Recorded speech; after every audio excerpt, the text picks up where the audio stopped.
Good evening बेटा, good evening. आ जाइए सभी, अगेन स्टार्ट करते हैं स्टील स्ट्रक्चर। ठीक है, जल्दी से आ जाइए सभी।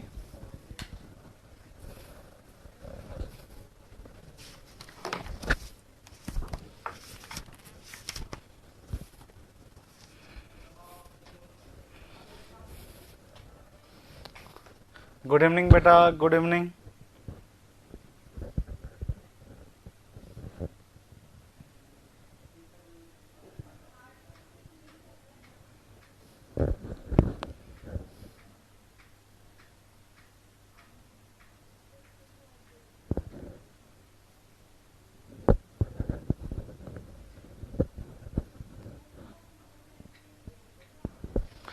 आ जाइए सभी जल्दी से।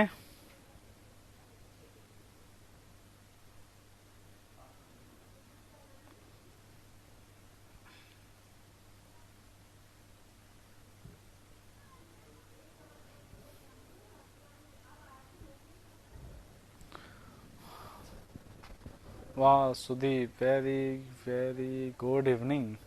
अच्छा, इतना बड़ा क्यों लिखा आज? बादाम खा रहे हो?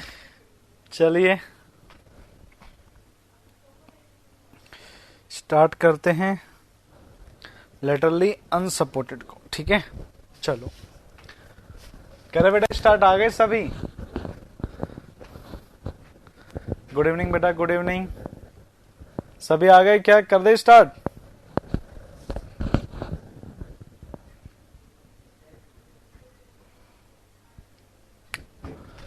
चलिए अब हम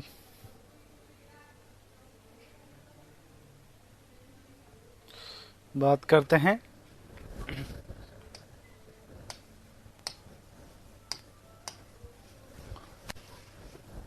laterally unsupported beam। ठीक है, चलिए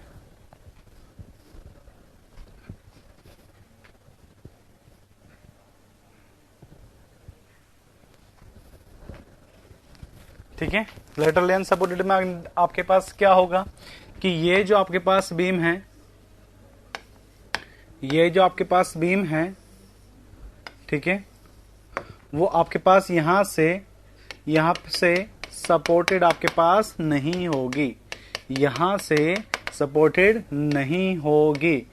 जिस कारण से जब यहाँ पे लोडिंग लगेगा तो ये वाला जो आपके पास हिस्सा है वो क्या कर जाएगा? बकल कर जाएगा एज कंपेयर टू टेंशन के। गुड इवनिंग बेटा, गुड इवनिंग। जैसे ही लोड लगेगा तो आपके पास जो कंप्रेशन फ्लेंज है वो आपके पास पहले बकल कर जाएगा एज कंपेयर टू टेंशन के, और इसी को ही क्या बोलेंगे? Laterally unsupported beam. क्या बोलेंगे? Laterally unsupported beam. तो क्या बोलेंगे? सबसे पहले आपके पास क्या बोला जाएगा? In this beam,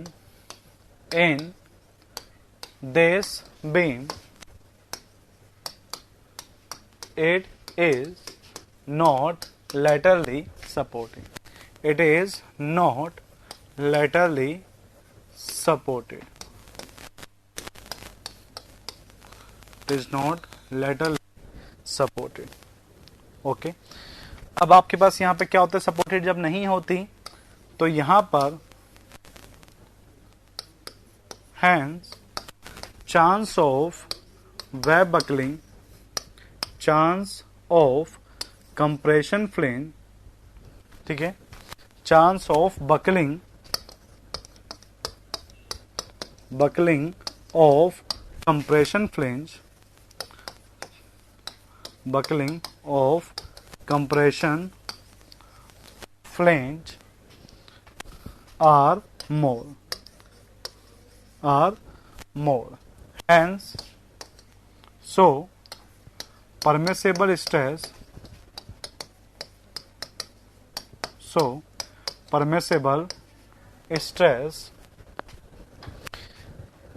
for bending in compression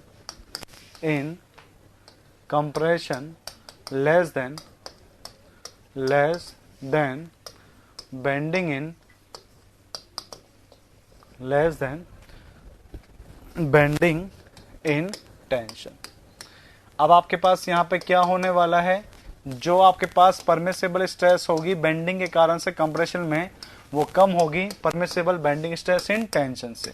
ये तो इक्वल हो जाएगी 0.66 FY के, कहाँ पर, WSM के लिए, और इक्वल हो जाएगी आपके पास FY डिवाइड बाय 1.1 किसके अंदर, LSM में। पर जो आपके पास परमिसिबल वाली होगी कहाँ पे, बेंडिंग की कंप्रेशन में, वो आपके पास क्या होगी, कम होगी।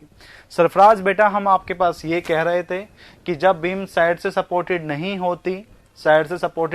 होती तो उसके बकलिंग के चांसेस कंप्रेशन में क्या होते हैं, ज्यादा होते हैं, जिस कारण से जो परमिसिबल स्ट्रेस है कंप्रेशन में वो कम आती है एज कंपेयर टू टेंशन के। क्लियर, चलो नोट करिए इसको। सेम जो कल बताया था वही है, बस वहां पे सपोर्टेड था, ये यहाँ पे सपोर्टेड नहीं है, यहाँ पे सपोर्टेड नहीं है। नोट करिए बेटा इसको जल्दी से आपके पास।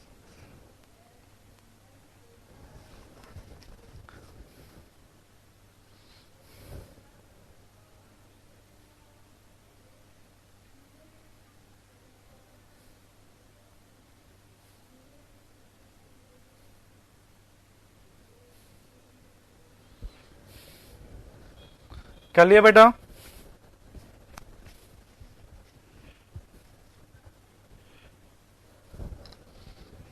ये नोट करिए।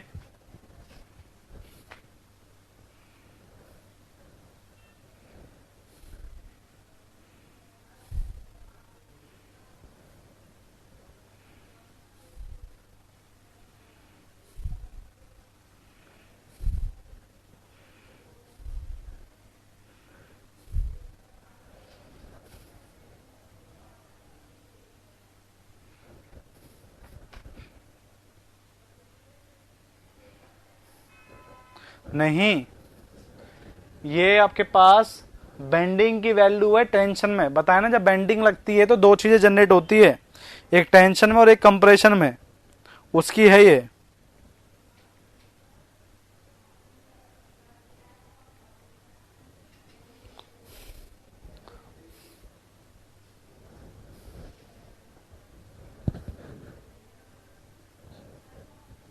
हाँ वही,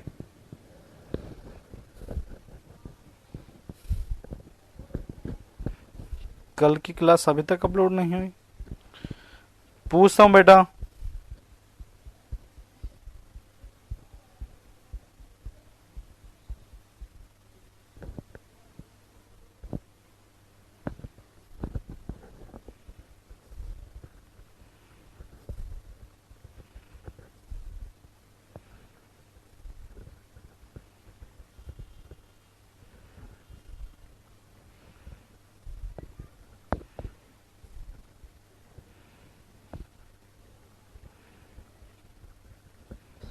क्लियर क्या बेटा?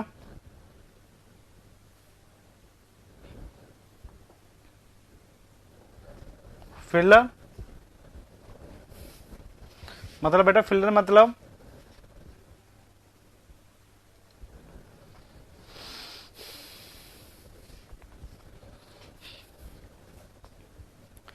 फिलेट,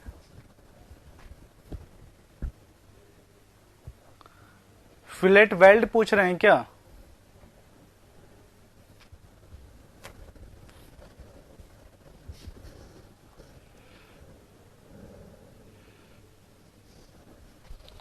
बताइए बेटा।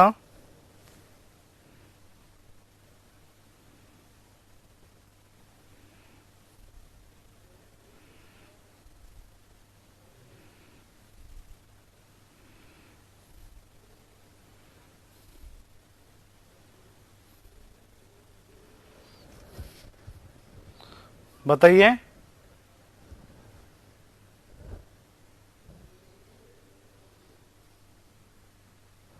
कौन सा पूछ रहे बेटा?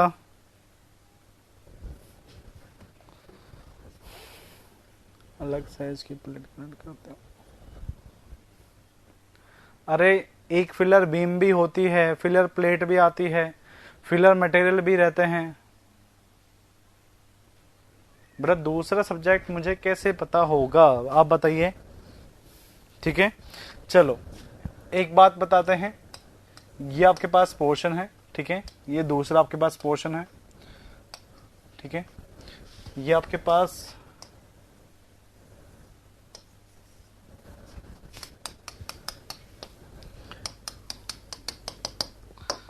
आपने यहां पर यूज कर लिया है इसको, बैटन को, यहां पर आपने यूज कर लिया बैटन, ठीक है, इस तरीके से, ठीक है, ये आपने बैटन यूज कर लिया। कैसे दिख रहा होगा आपको ये?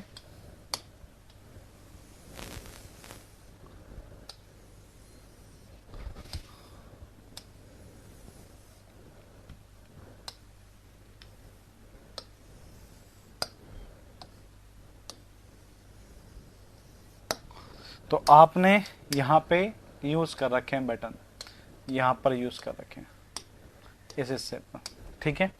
अब बात करते हैं बटन जनरली यूज कहां, बटन जनरली यूज कहां पे किए जाते हैं, ठीक है। मैं बैटन है आपके पास, ठीक है, ये आपके पास क्या है, ये बैटन है, ठीक है, इस बीम के अंदर बता रहा हूं। बैटन कब यूज करेंगे? When loading is heavy, loading is heavy and spacing between beam is low। याद रखना, बीम के अंदर अगर हम बैटन की बात करें तो बेटा आपके पास एक कब यूज करा जाता है? जब लोड आपके पास बीम पर कैसी आ रही हो, हैवी आ रही हो, और जो स्पेसिंग होती है बीम के बीच में वो आपके पास क्या हो, कम हो। क्लियर? याद रखना ये बात, बैटन हम कब जनरली बीम में कब प्रीफर करते हैं? जब लोड हैवी हो और स्पेसिंग क्या हो, कम हो।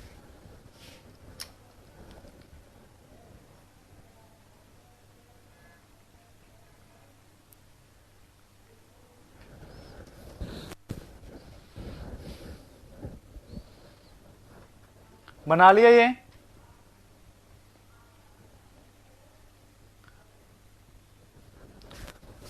दूसरा देखिए, ये आपके पास पोर्शन हो गया, ठीक है,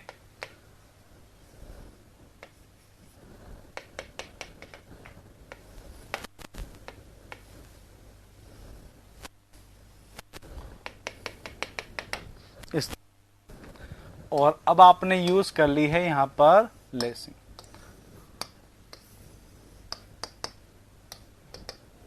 ठीक है। पर आप इसको अभी भी टॉप से देखोगे, तब आप अभी भी जब इसको टॉप से देखोगे तो नजर कैसी आएगी? ये इंक्लाइंड मेंबर, आप अगर इसको अभी भी टॉप से देखोगे तो बेटा बताओ कैसी आएगी आपको? अभी भी अगर आप इसको टॉप से देखोगे तो ये अभी भी कैसे नजर आएगी? हॉरिजॉन्टल। बस बात ये याद रखना कि बीम के अंदर लेसिंग कब यूज करते हैं? जब आपके पास लोड कैसा हो? When load is low and spacing between member is high, spacing between member is high, ठीक है।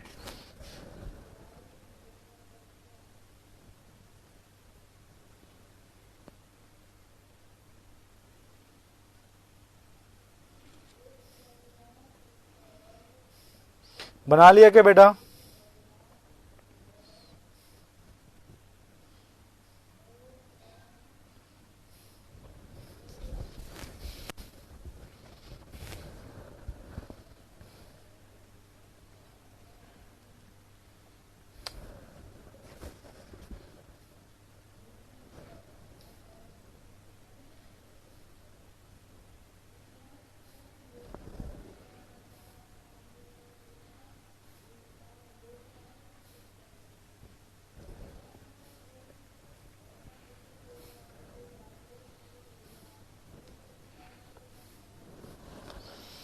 बना लिए क्या बेटा?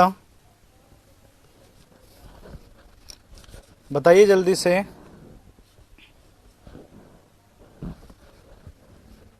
चलो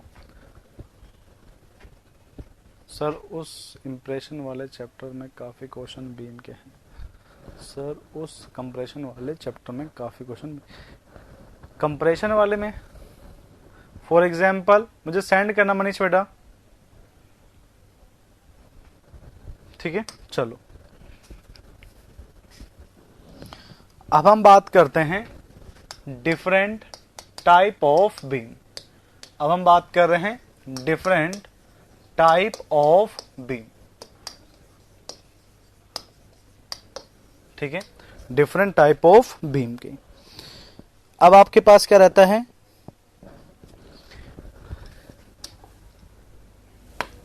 ये आपके पास हो गई बीम हो गई। ठीक है, ये आपके पास क्या हो गई, बीम हो गई इस तरीके से।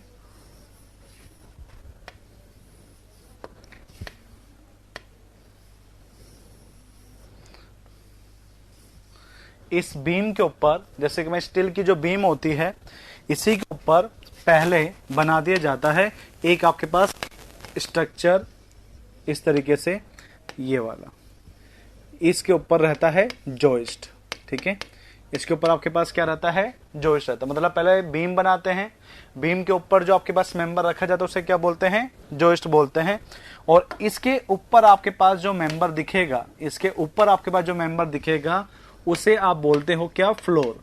ठीक है, उसे ऊपर वाला छत वाला क्या बोलेगा, फ्लोर, और आपके लिए वो क्या होगी, स्लैब। समझे, मतलब जो ऊपर वाला हमारा जो छत है, रूफ, अगर ऊपर वाला जो खड़ा होगा वो उसको क्या बोला होगा, फ्लोर, और तुम यहां से देख रहे होंगे तो तुम उसको क्या बोल रहे होंगे, तुम उसको बोल रहे होंगे स्लैब। क्लियर। तो आपके पास जो चीज है करेंगे आपके पास इससे जॉइस्ट की। ठीक है, क्लियर। बीम के ऊपर क्या रखा है, ये होती है बीम, इन्हें बोला जाता है बीम। ठीक है, इन्हें बोलते हैं मेजर बीम। ये रही बीम, ये है भी आपके पास क्या है, ये भी मेजर बीम है, ये वाली भी। ठीक है, चलो पहले मैं बात कर रहा हूं आपके पास किसकी, इस जॉइस्ट की, कि जॉइस्ट आपके पास क्या रहता है। ठीक है, चलो ठीक है। पहली बात, this beam is supporting the this beam is supported the floor or slab construction, supported the floor or slab construction। ठीक है, और ये कोई मेजर बीम नहीं होती। ठीक है, दिस इज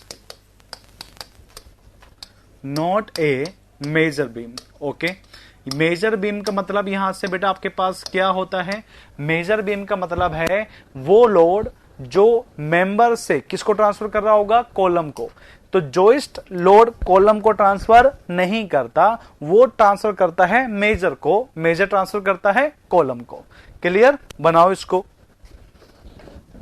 बनाइए।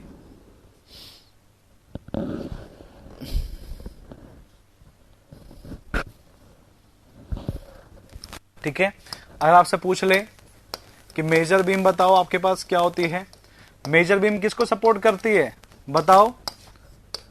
इट इज सपोर्टेड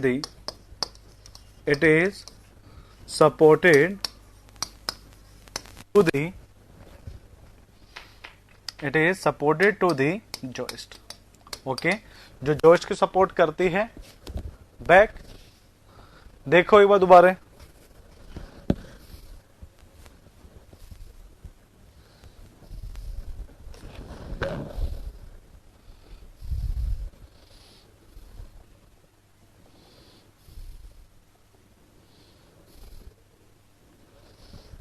बना लिया। ऐसा कहाँ देखा को मिलेगा, ऐसे कहां देखे को मिलेगा, तो स्टील स्ट्रक्चर में देखने को मिलेगा। तुम जहां पढ़ रहे हो तुम्हें वहीं देखने को मिलेगा, स्टील स्ट्रक्चर के अंदर। ठीक है, कहां देखने को मिलेगा, स्टील स्ट्रक्चर में देखने को मिल जाएगा तुम्हें। स्टील स्ट्रक्चर में जाके देख लेना।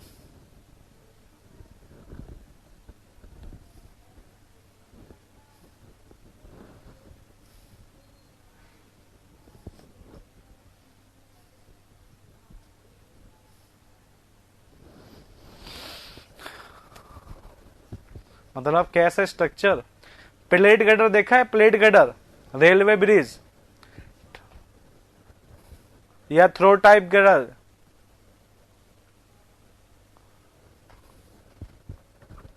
अरे इसको जैसे ही सर्च मारोगे तुम्हें यही नजर आएगा। हाँ, डेक टाइप, थ्रो टाइप, उनके अंदर दिखता है ये, वहीं पर ही दिखेगा आपको ये। ठीक है, चलो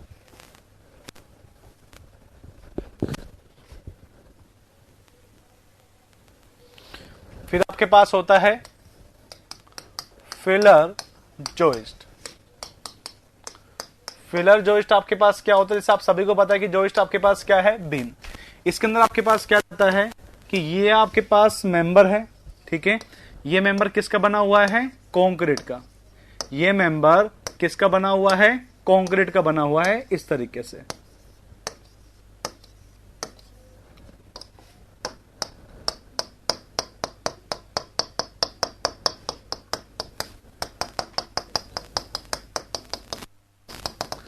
इसी मेंबर के अंदर तुमने क्या करा, तुमने यहां पर स्टील बीम लगा दी।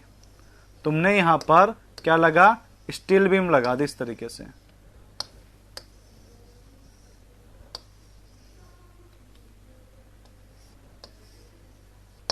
इस तरीके से, ठीक है। तो इसी को आपके पास क्या बोला जाता है, फिलर बीम बोला जाता है। क्या बोलता है, फिलर बीम बोला जाता है। याद रखना, ये जो बीम है उसे क्या बोलते हैं, joist. Joist is casted in concrete, casted in concrete, then known as filler joist, filler joist। Okay, ये फिलर जो जोइस्ट होता है ये हमारे स्टील स्ट्रक्चर में है।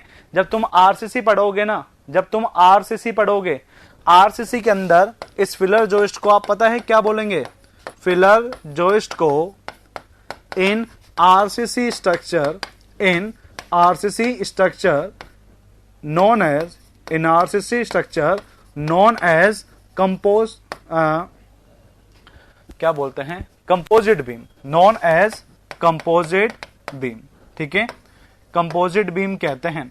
और वहां पे पता है क्या किया जाता है कंपोजिट बीम में, इसको बोला जाता है, अब तुम फिर कंफ्यूज हो जाओगे, तुम्हें वहां का बताएंगे फिर तुम कंफ्यूज जाओगे। बताए क्या, कंफ्यूज ना हो तो बताए तुम्हें। ठीक है, ये साइड व्यू है फिलर का। सर स्पान से रिलेटेड क्वेश्चन था शायद, नहीं, फिलर का आपके पास स्पान से ट्रांसपोर्टेशन में आता है। ठीक है, जहां फिलर के अंदर, स्पान के अंदर इसको यूज करते हैं ट्रांसपोर्टेशन में, जहां पर रिजिड पेमेंट पढ़ते हैं वहां पर फिलर रहता है। ठीक है, वहां पे फिलिंग मटेरियल यूज करते हैं, बिटुमिन्स वाला मटेरियल लेकर। फिर बात करते हैं कंपोजिट बीम से रिलेटेड क्वेश्चन आता है कि क्या कहते हैं कि कंपोजिट बीम के अंदर जो ये मैं जोइस्ट लगा रहा हूं ना, जब आप आरसीसी में पढ़ोगे तो जो आपके पास जोइस्ट रहते हैं इन्हें वहां पे बोलते हैं कोर सेक्शन। क्या बोलते हैं इन्हें, यहां पे जो हमारे पास जोइस्ट है ना, इन्हें ही क्या बोला जाता है, कोर सेक्शन बोला जाता है। ठीक है, तो इन कोर सेक्शन का जो एरिया होता है ना, इनका जो आपके पास एरिया होता है वो 15% ऑफ ग्रोस एरिया से ज्यादा नहीं होना चाहिए। ये आपके पास क्या है, ग्रोस एरिया है। ठीक है, 15% ऑफ ग्रोस एरिया से ज्यादा नहीं होना चाहिए। ठीक है, ये क्वेश्चन आपके पास आरपीएससी एई में भी आ रखा है। यहां का जो आपके पास प्रिंसिपल का पेपर होता है, वाइस प्रिंसिपल का, उसके में भी ये पेपर पूछ रखा है कि जो आपके पास कोर एज सेक्शन रहता है वो ग्रोस एरिया के कितने से ज्यादा नहीं होना चाहिए, 15% से। बट यहां पर हमारे स्टील के अंदर जो ये कोर पोर्शन है, इसको बेटा क्या बोलते हैं, इसे बोलते हैं जोइस्ट बोलते हैं। ठीक है, और जो फिलर है वो क्या है, यहां पर कॉन्क्रीट है। ठीक है, span of continuous filler this, ठीक है भाई, सेंड कर देना फिर देख लेंगे।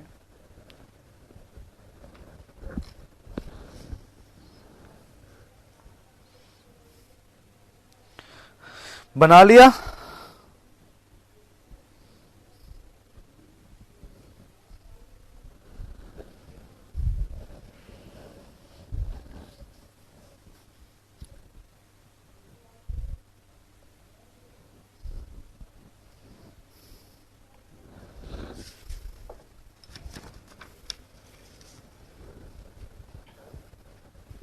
सर ये ऑल ओवर द स्ट्रक्चर एक यूनिट होगा क्या, हाँ बिल्कुल सही, वे ऐसे ही दिखाई देगा आपको।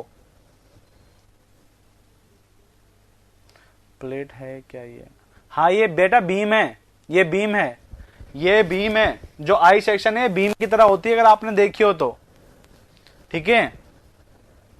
ये जो आई सेक्शन है बीम की तरह होती है। अगर आपने पुराने घर देखे होंगे ना गाटर पत्थर वाले, तो वहां देखना ये आई सेक्शन वहां पे बीम की तरह यूज करते हैं, उन्हीं की बात कर रहा हूं मैं।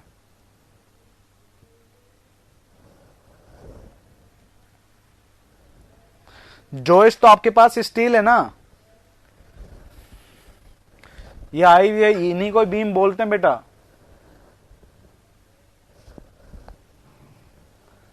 स्टील स्ट्रिप, स्ट्रिप आपके पास पतली पतली प्लेटें होती हैं। स्ट्रिप इतनी पतली पतली प्लेटें होती है। कभी कॉलम देखना स्टील कॉलम, तो उसके नीचे आपके पास बिल्कुल पतली सी प्लेट दिखेगी, वो होती है स्ट्रिप, ठीक है। पतली पतली प्लेटें होते हैं, उन्हें स्ट्रिप बोलते हैं। चलो फिर बात करते हैं आपके पास प्राइमरी बीम की। फिर बात करते हैं आपके पास प्राइमरी बीम। तो जो प्राइमरी बीम आपके पास कहां पे काम आती है बेटा, जब आप कभी डिजाइन करोगे ना किसी स्ट्रक्चर को, तो वहां पर आप जब पढ़ोगे,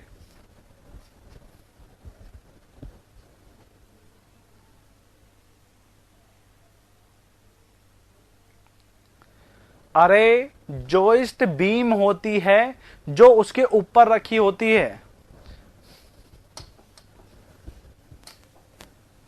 ये वाली मतलब एक तो तुम्हें यूं दिख रही है, ये तुम्हारे पास स्ट्रक्चर यूं दिख रहा है।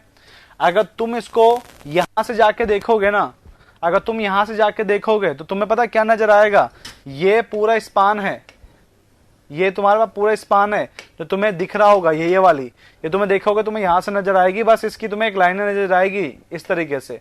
अब इसके ऊपर ये छोटी बीम रख रखी होगी, ये छोटी बीम आपके पास रख रखी होगी इस तरीके से। समझे क्या, समझे क्या बात को अब?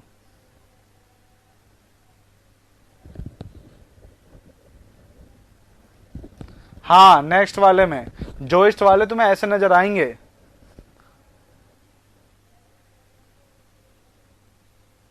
नेक्स्ट डायग्राम में नहीं, साइड सेक्शन में जब तुम यहां से देखोगे।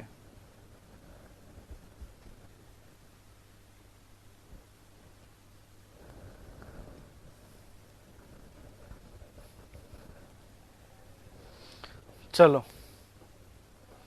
बात करते हैं प्राइमरी बीम, ठीक है। प्राइमरी बीम क्या होती है? It's attach to column, attached to column and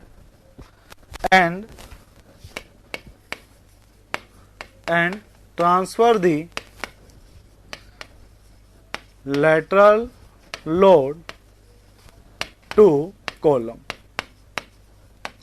बता रहा हूं अभी देखना। और एक आपके पास होती है सेकेंडरी बीम, एक आपके पास होती है सेकेंडरी बीम। सेकेंडरी बीम आपके पास कौन सी होती है? ये अटैच होती है beam, it attach beam to beam, it attach beam to beam and prevented the lateral buckling, prevented the lateral buckling of primary beam। अब डायग्राम में देखना इसको अच्छे से, इस चीज को एक बार डायग्राम में देख लेना। Sir joist is a beam जो फ्रेम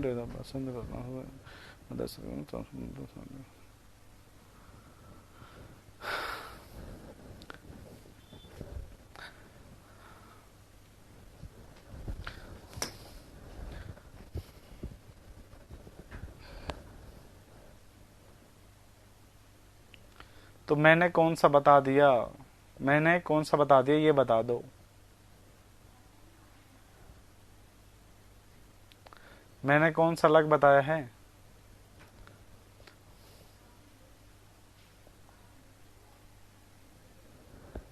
प्राइमरी बीम।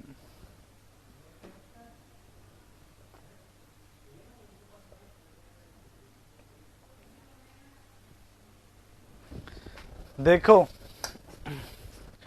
ये आपके पास कोई स्ट्रक्चर है, ये आपके पास कोई स्ट्रक्चर है और ये इस तरीके से बीम लगी होती है, इस तरीके से आपके पास बीम लगी होती है, ठीक है। और यहाँ पर होते हैं कॉलम, यहाँ पर आपके पास क्या होते हैं, कॉलम होते हैं। ये कॉलम हो गया, ये कॉलम हो गया, यहाँ पर, यहाँ पर, यहाँ, यहाँ, यहाँ पर, यहाँ पर, यहाँ पर, यहाँ, यहाँ, ये आपके पास क्या हो गए, कॉलम हो गए, ठीक है। क्या हो गए, कॉलम हो गए। अब आपके पास जो भी बीम कॉलम से जुड़ी हुई है, जो भी बीम कॉलम से जुड़ी हुई है, ये सारी कैसी है, प्राइमरी। ये सारी बीम कैसी है, प्राइमरी। ये प्राइमरी, ये प्राइमरी, ये प्राइमरी, ये प्राइमरी, ये primary, primary, primary, primary, primary, primary, primary. और जो beam beam to beam attach होगी, जैसे कि ये बीम, ये कैसी है, सेकेंडरी, सेकेंडरी, सेकेंडरी, सेकेंडरी। तो याद रखना, जो आपके पास सेकेंडरी बीम होती है, इनका काम होता है प्राइमरी बीम को बकलिंग होने से बचाना। और प्राइमरी बीम आपके पास क्या करती है, प्राइमरी बीम आपके पास लोड ट्रांसफर करती है कहां पर, कॉलम को। क्लियर। तो याद रखना, प्राइमरी बीम का आपके पास काम क्या है, ये अटैच होती है कॉलम से और एक कौन से लोड को ट्रांसफर करती है, लेटरल। जैसा आप सभी को पता है, जिसे हम क्या बोलते हैं, ट्रांसवर्स भी बोलते हैं। सेकेंडरी बीम अटैच होती है कैसे, बीम टू बीम, और एक किसको रोकती है, prevent the lateral buckling of primary. Primary beam को होने से क्या करती है, बचाती है। क्लियर हुआ क्या। प्राइमरी कैसे होती है, बीम कॉलम से, और सेकेंडरी बीम टू बीम। तो जब कभी आप स्ट्रक्चर, मतलब कि जब आप इंजीनियर बन जाओगे और कभी साइड पर जाओगे, तो वहां पर जितने भी आपके पास बिल्डिंगें होगी ना, तो सभी बीम अलग अलग नहीं गिवन होगी, आपको सिर्फ दो स्ट्रक्चर गिवन होंगे, दो के cross section plan view given होंगे। किसके, एक प्राइमरी के और एक सेकेंडरी के। तो समझ जाना, प्राइमरी बीम कौन सी है, आउटर वाली जो कॉलम से अटैच है, और सेकेंडरी कौन सी है, इनर वाली जो सिर्फ किससे अटैच है, बीम टू बीम है। क्लियर, ठीक है।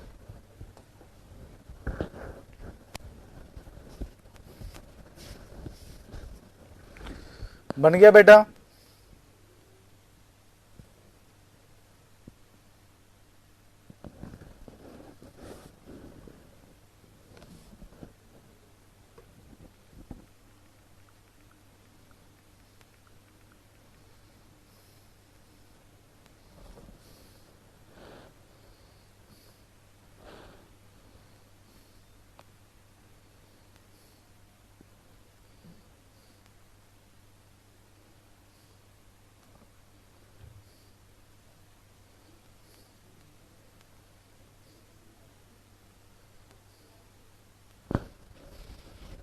ठीक है, हाँ बन गया।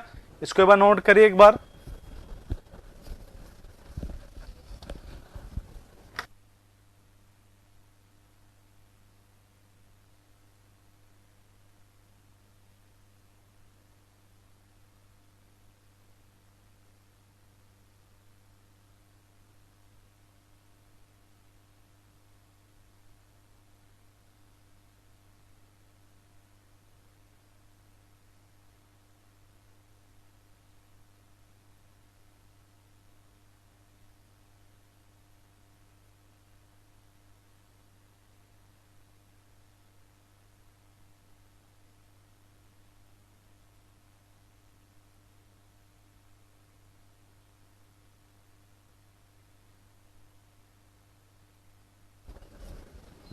एक बार डायग्राम दोबारा समझा दें, ठीक है। चलो बेटा, आपके पास क्या होता है कि जो बीम इन कॉलम से अटैच होती है ना, जो बीम इन कॉलम से अटैच होती है, इन्हें बोला जाता है प्राइमरी बीम, क्योंकि यही आपके पास जो बीम होती है, जो आपके पास लोड को कहां ट्रांसफर करती है, कॉलम पे। जैसा आप सभी को पता होना चाहिए कि बिल्डिंग के अंदर लोड ट्रांसफॉर्मेशन कैसे होता है। सबसे पहले लोड आता है स्लैब पर, लोड आता है स्लैब पर। स्लैब जो देखो, लोड आता है कहां पर, इन स्लैब पर, इन स्लैब पर लोड आता है। ये स्लैब क्या करती है, स्लैब लोड को ट्रांसफर करती है बीम पर। स्लैब देखो, लोड ट्रांसफॉर्मेशन देख लेना, पहले आता है स्लैब पर, स्लैब लोड किसको ट्रांसफर करती है, बीम को। बीम लोड किसको ट्रांसफर करती है, कॉलम को। कॉलम किसको ट्रांसफर करता है, आपके पास फाउंडेशन को। और फाउंडेशन लोड किसको ट्रांसफर करता है, आपके पास मदर अर्थ को। ठीक है, किसको करता है, मदर अर्थ को। मदर अर्थ क्यों बोलते हैं? क्योंकि हम सबका बोझ सिर्फ यही उठाती है, इसलिए हम इसको मदर अर्थ बोलते हैं। तो ये लोड का क्या होता है? ट्रांसफॉर्मेशन होता है। क्लियर? चलो,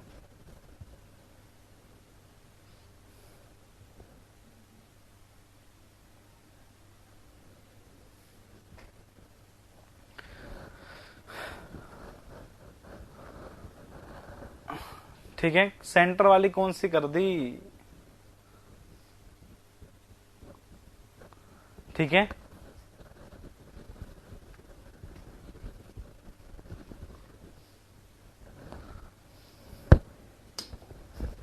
चलो नेक्स्ट पे आ जाओ।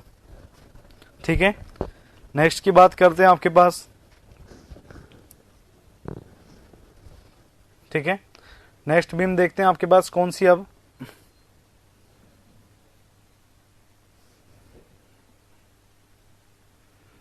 चलिए,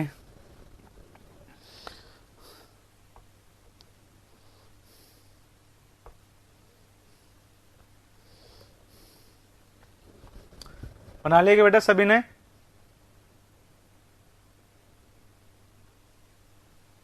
कौन सी की बात कर रहे लोकेश बेटा आप? लोकेश बेटा आप किसकी बात कर रहे हैं?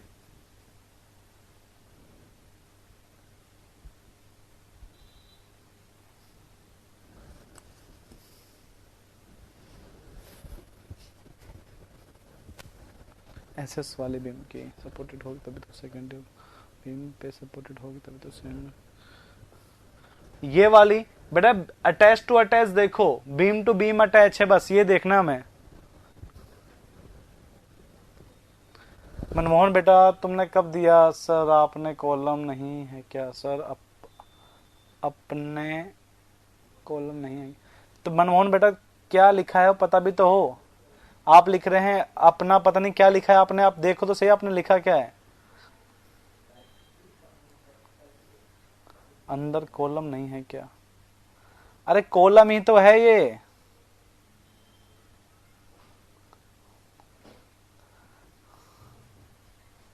हाँ कॉलम पे ही तो ट्रांसफर करेगा, बट ये बीम थोड़ी ना कर रही है। ये बीम थोड़ी ना कर रही है कॉलम पर, ये तो इस बीम को करेगी ना। अरे भाई तुम्हारे पास मान के चलिए, मैं कह देता हूं, मैं ये कह रहा हूं कि भाई मैं जो पढ़ा रहा हूं, मैं जो तुम्हें पढ़ा रहा हूं, तो पढ़ाने वाला तो मैं ही हूं। तो अगर तुम पेपर देकर आ रहे हो तो क्या जॉब मेरी लगेगी? क्या किसकी लगेगी? तुम्हारी लगेगी। तो बात ये यहां पर है कि लोड नो डाउट इसी से ही जा रहा है, पर दे तो यही रहा है ना कॉलम को, तो इसको प्राइमरी बोलेंगे, इसको सेकेंडरी बोलेंगे। समझे क्या? भाई मैं तुम्हें पढ़ा रहा हूं, तुम पेपर दे के यार, तो जॉब मेरी थोड़ी ना लगेगी, तुम्हारी तो लगेगी। तो यहाँ प्राइमरी कौन हो? तुम हो। तो बात यही कहना चाह रहा हूं कि लोड नो डाउट इस पे आ रहा है, बट लोड तो यही ट्रांसफर कर रहा है ना कॉलम को। ये एक यूनिट नहीं है। अरे एक यूनिट है भाई। जो कॉलम से अटैच होगी उसको आपके पास प्राइमरी बोला जाता है डिजाइनिंग के अंदर, और जो कॉलम से अटैच नहीं होगी ना बेटा, उसको बोल देंगे आपके पास सेकेंडरी वाली। ठीक है, मतलब आउटर वाली जो भी बीम होगी वो प्राइमरी होगी, और इनर वाली कौन सी होगी? सेकेंडरी वाली होगी। ठीक है, चलो अब फिर बात करते हैं आपके पास पर्लिन की। ठीक है, एक पर्लिन रहता है और आपके पास एक रहता है राफ्टर। ये दोनों ही बीम के टाइप है। ठीक है, ये दोनों ही बीम के टाइप है। कहां पढ़ेंगे? चैप्टर नंबर 9 के अंदर। ठीक है, आउटर इनर सेल तो क्लियर है। ठीक है, इसको मस बीम सिस्टम बोलते हैं क्या? इसको मैश बीम सिस्टम। अरे मैश के अंदर अलग रहता है। मैश के अंदर क्या करते हैं कि ग्रिड पैटर्न बना देते हैं, ऐसे ही ग्रिड पैटर्न बना देते हैं उसके अंदर, यूं इस तरीके से, उन्हें बोलते हैं मैश वाला। ठीक है, ये तो मैं एक जनरली डायग्राम बना रहा हूं, एक जनरली डायग्राम बना रहा था आपको समझाने के लिए।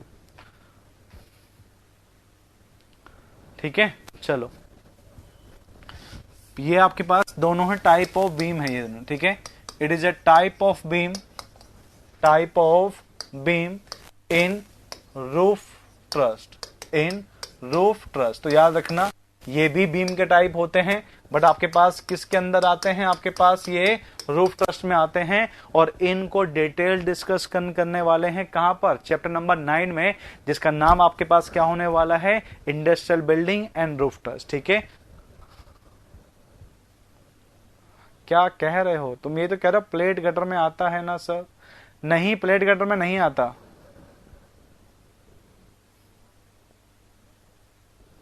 प्लेट गटर में नहीं आता, ये दोनों अलग अलग होते हैं, एक नहीं होते। तभी मैं कह रहा हूं डिटेल कहां पढ़ेंगे? रूफ ट्रस्ट के अंदर, वहां पे मैं डायग्राम बनाऊंगा, वहां पे आप समझ जाओगे। ठीक है, अभी तो बस ये याद रखो ये बीम ही होती है, ये दोनों बीम ही होती है, पर कहां पे यूज करते हैं? रूफ ट्रस्ट में यूज करते हैं। ठीक है, चलो फिर बात करते हैं। आपके पास एक और बीम आपके पास जनरली आती है लिंटल करके। क्या पूछते हैं कि भाई लिंटल आपके पास क्या होते हैं? बेटा लिंटल को बोला जाता है शॉर्ट बीम। ठीक है, it is a short beam, short beam. अब बात आती है कि सर ये शॉर्ट बीम आपके पास कैसे होती है?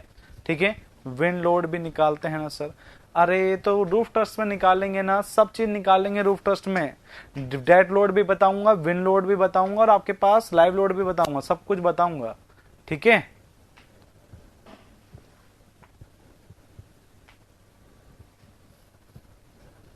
ठीक है, हाँ सारा बताएंगे आपको।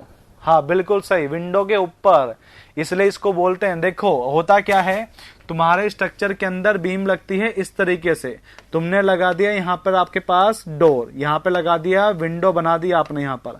अब आपके पास क्या होता है कि जो विंडो होती है ना, ये लोड नहीं लेती। ये विंडो जो आप बनाते हो वो लोड नहीं लेती, तो क्या करते हैं, इससे जो ऊपर का आपके पास वॉल है ना, इसके लोड को ट्रांसफर करने के लिए यहां पर एक छोटी बीम बना देते हैं, यहां पर एक छोटी सी बीम बना देते हैं आपके पास विंडो के ऊपर या आपके पास डोर के ऊपर। इसलिए इनको क्या बोला जाता है? Short beam. क्योंकि देखो कंप्लीट बीम तो पूरी है, ये तो जस्ट उससे आधी ही बनी। ठीक है, तो इसे क्या बोलते हैं? शॉर्ट बीम कहते हैं। ठीक है, तो ये शॉर्ट बीम होती है, और ये कहां प्रोवाइड होती है? It is provided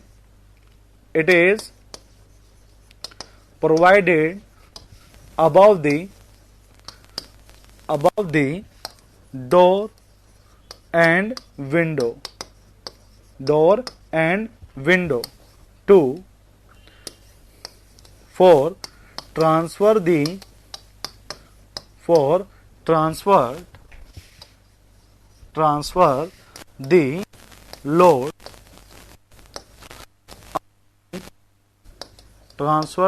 load above the door, transfer the load of and for transfer the load of masonry work। ठीक है, for transfer the load of masonry work। ठीक है, बनाओ इसको, बनाओ बेटा इसको।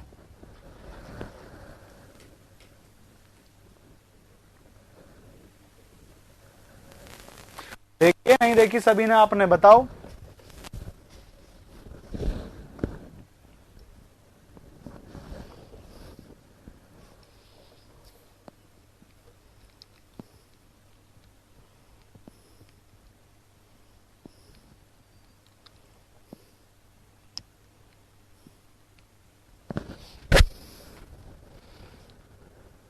चलो बना लिया क्या बेटा आप सभी ने?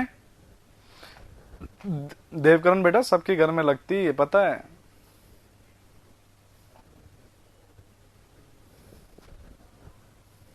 चलो एक और बीम होती है, बना लिया ना सभी ने? बेटा बना लिया था सभी ने? एक और बीम होती है जिसे क्या बोलते हैं? स्पैंड्रेल। ठीक है, क्या बोलते हैं? स्पैंड्रेल।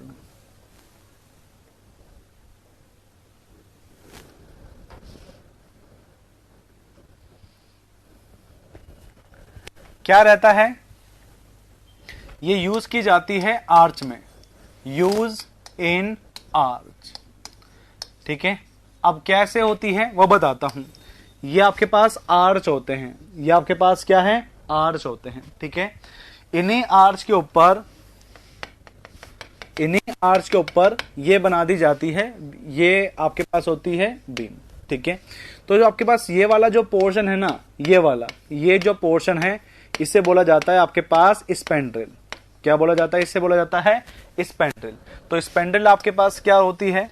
ये ट्रायंगुलर पोर्शन होता है, ठीक है, ये ट्रायंगुलर पोर्शन होता है, triangular portion between two continuous arch, दो कंटिन्यूअस आर्च के बीच के अंदर जो आपके पास पोर्शन बचता है ना, ये वाला जो ट्रायंगुलर पोर्शन बच रहा है, उसे बेटा क्या बोला जा रहा है? उसे बोला जा रहा है स्पैंड्रेल। ठीक है, क्लियर? आर्च में भी होती है क्या? हाँ बेटा, आर्च में भी होती है, ठीक है।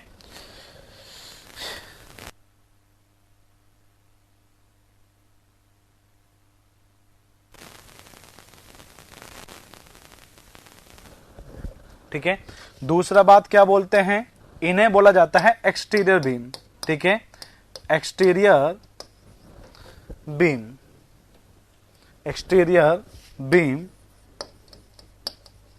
ठीक है, exterior beam at floor level, at floor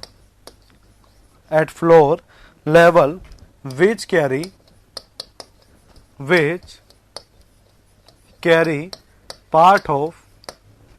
which carry part of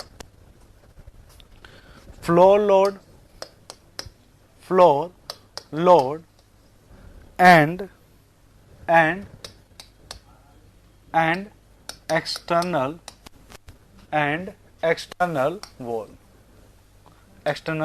wall load। ठीक है, चलो बनाओ इसको।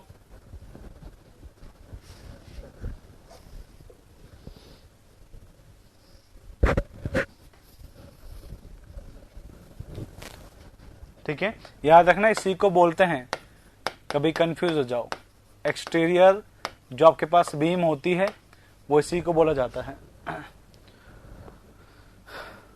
बना लिया क्या बेटा?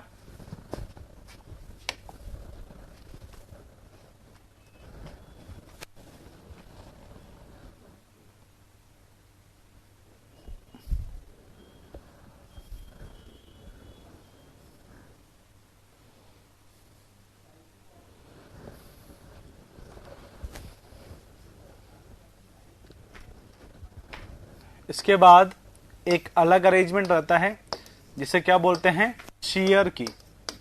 ठीक है, जिसे बेटा क्या बोला जाता है? शीयर की बोलते हैं। और आप जब पढ़ोगे भी तो आरसीसी के अंदर इसको बोलते हैं शीयर कनेक्टर। आरसीसी के अंदर इसे बोलते हैं आपके पास शीयर कनेक्टर। याद रखना, हमारे यहां पर इसको क्या बोला जाता है? शीयर की लेटरल रेनफोर्समेंट। सर ई आर्च में भी बीम होती है क्या? हाँ, आर्च में भी होती है बेटा, लेटरल में यूज होते हैं ना लेटरल एनफोर्समेंट। क्या लिख रहे हो बेटा मनीष बेटा क्या लिख रहे हैं बताइए? नहीं वो नहीं है, ये वो नहीं है।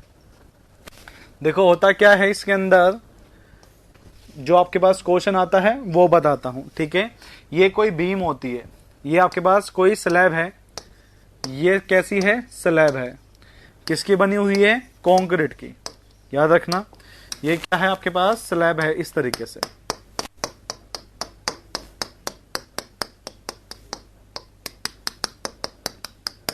ये आपके पास क्या है? स्लैब। ठीक है, इसे बोलते हैं कंक्रीट स्लैब।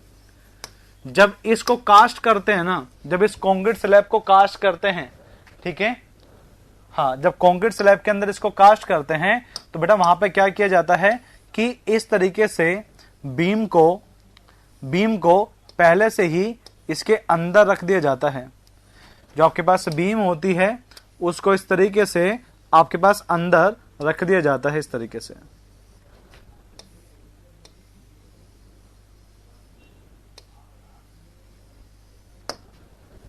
क्लियर? तो ये आपके पास क्या है? ये आपके पास है स्टील बीम। तो क्या करते हैं? तो आपके पास जो स्टील बीम है उसको कंक्रीट स्लैब के साथ में जब कास्ट करते हैं, ठीक है, तो वो क्या कहलाती है? शीयर की और शीयर कनेक्टर। नहीं बेटा, प्रीकास्टेड का मतलब होता है कि कंक्रीट को आरसीसी मेंबर को पहले से ही बना लेना, उसे बोलते हैं प्रीकास्टेड। ये प्रीकास्टेड नहीं रहता, ठीक है। तो पहले बीम लगा दी और बीम के ऊपर किसको कास्ट कर दिया, स्लैब को इसके अंदर ही कास्ट कर दिया। तो ऐसा अरेंजमेंट जो आपके पास कंक्रीट स्लैब और स्टील बीम के अंदर होता है, हमारे स्टील में बोलते हैं शियर की, और जबकि आरसीसी में किस नाम से जाना जाता है, ये शियर कनेक्टर के नाम से जाना जाता है। तो इसके अंदर कुछ पॉइंट जो आपके लिए जरूरी है वो मैं आपको बता देता हूं। इसके अंदर कुछ पॉइंट है जो आपको जानना जरूरी है, वो बता देता हूं। फॉर एग्जाम्पल, ठीक है, it is a arrangement of, ये आपके पास लाइन आती है directly, it is a arrangement of concrete slab, it is a arrangement of concrete slab and steel beam. ये कॉन्क्रीट स्लैब और स्टील बीम के बीच के अंदर आपके पास अरेंजमेंट होता है, ठीक है। फिर बात क्या करते हैं कि क्यों आपके पास क्या रोकता है, ठीक है। ये रजिस्ट करता है, it is resist lateral load, it is resist lateral load. ये किस टाइप की लोडिंग को रोकता है, ये लैटरल लोडिंग को रोकता है, ठीक है। ऐसे रेलवे स्टेशन पर ओवरब्रिज में होता है, हाँ वहां पर रहता है, वहां पर बीम के अंदर उसको कास्ट कर देते हैं स्लैब के अंदर। वहां पे जो आपके पास कोई भी ब्रिज देख लेना, आपके पास जो ब्रिज रहते हैं ना, उनमें बीम के साथ में उनको कंक्रीट स्लैब को कास्ट कर रखा होता है।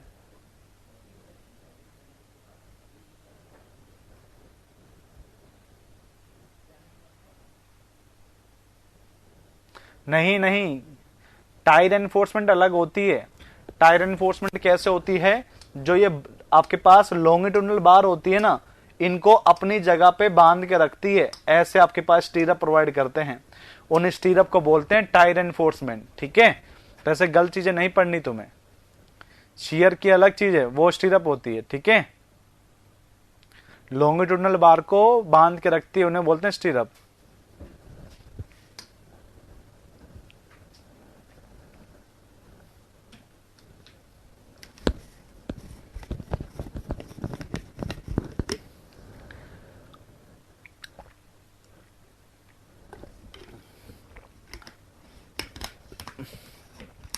अरे जो टाई बार होती है, स्टीरअप रहती है, आपके पास स्पाइरल एनफोर्समेंट रहती है, शियर एनफोर्समेंट कहते हैं, लेटरल बार कहते हैं, ट्रांसवर्स बार कहते हैं, ये सारी की सारी आपके पास शियर एनफोर्समेंट है। हर जगह इनके नाम अलग अलग हो जाते हैं, कंफ्यूज मत हो।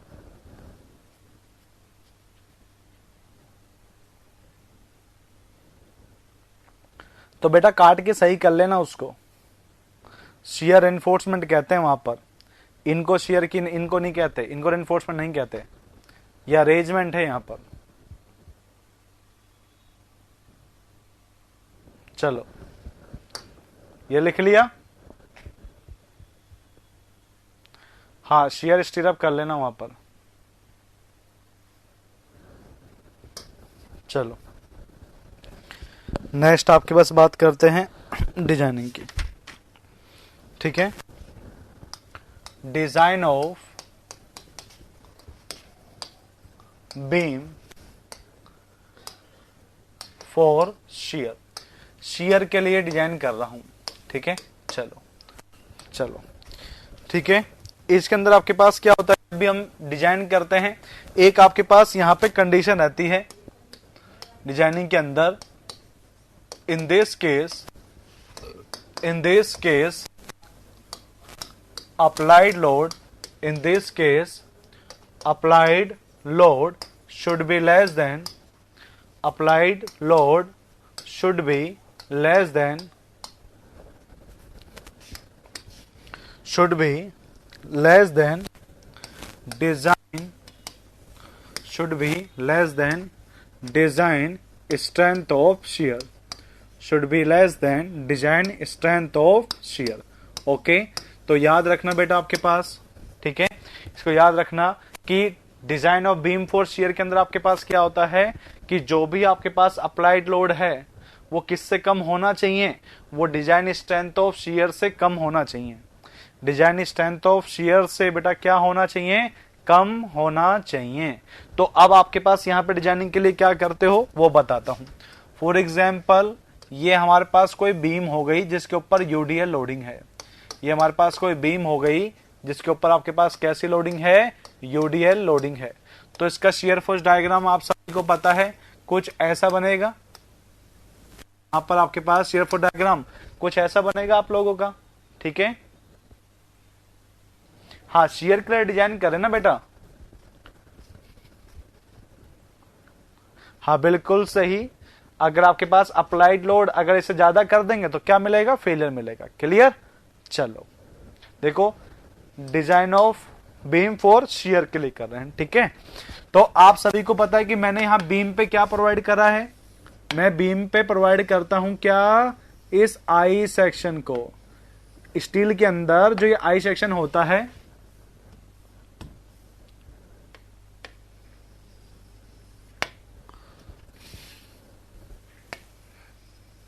ठीक है, उस जगह पे हम प्रोवाइड करते हैं किसको? आई सेक्शन को।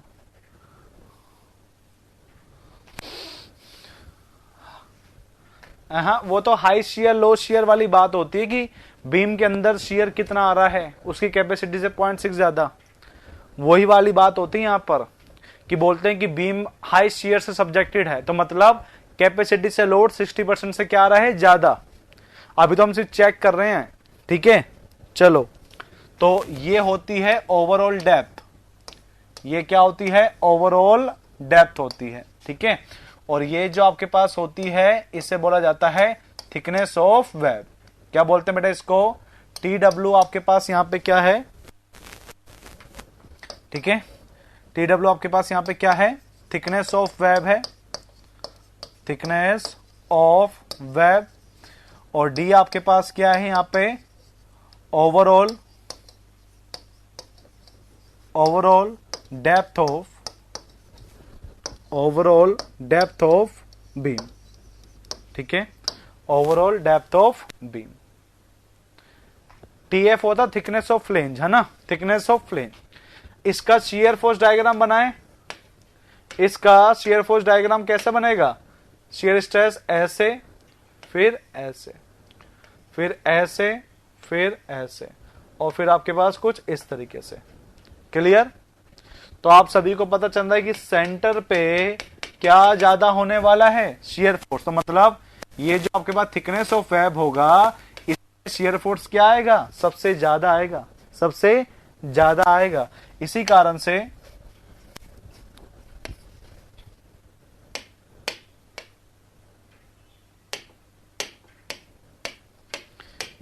से यहां पर जब तुम डिजाइन स्ट्रेंथ का फॉर्मूला बनाओगे, शियर में, strength for shear in beam, तो आपके पास फॉर्मूला क्या बनेगा?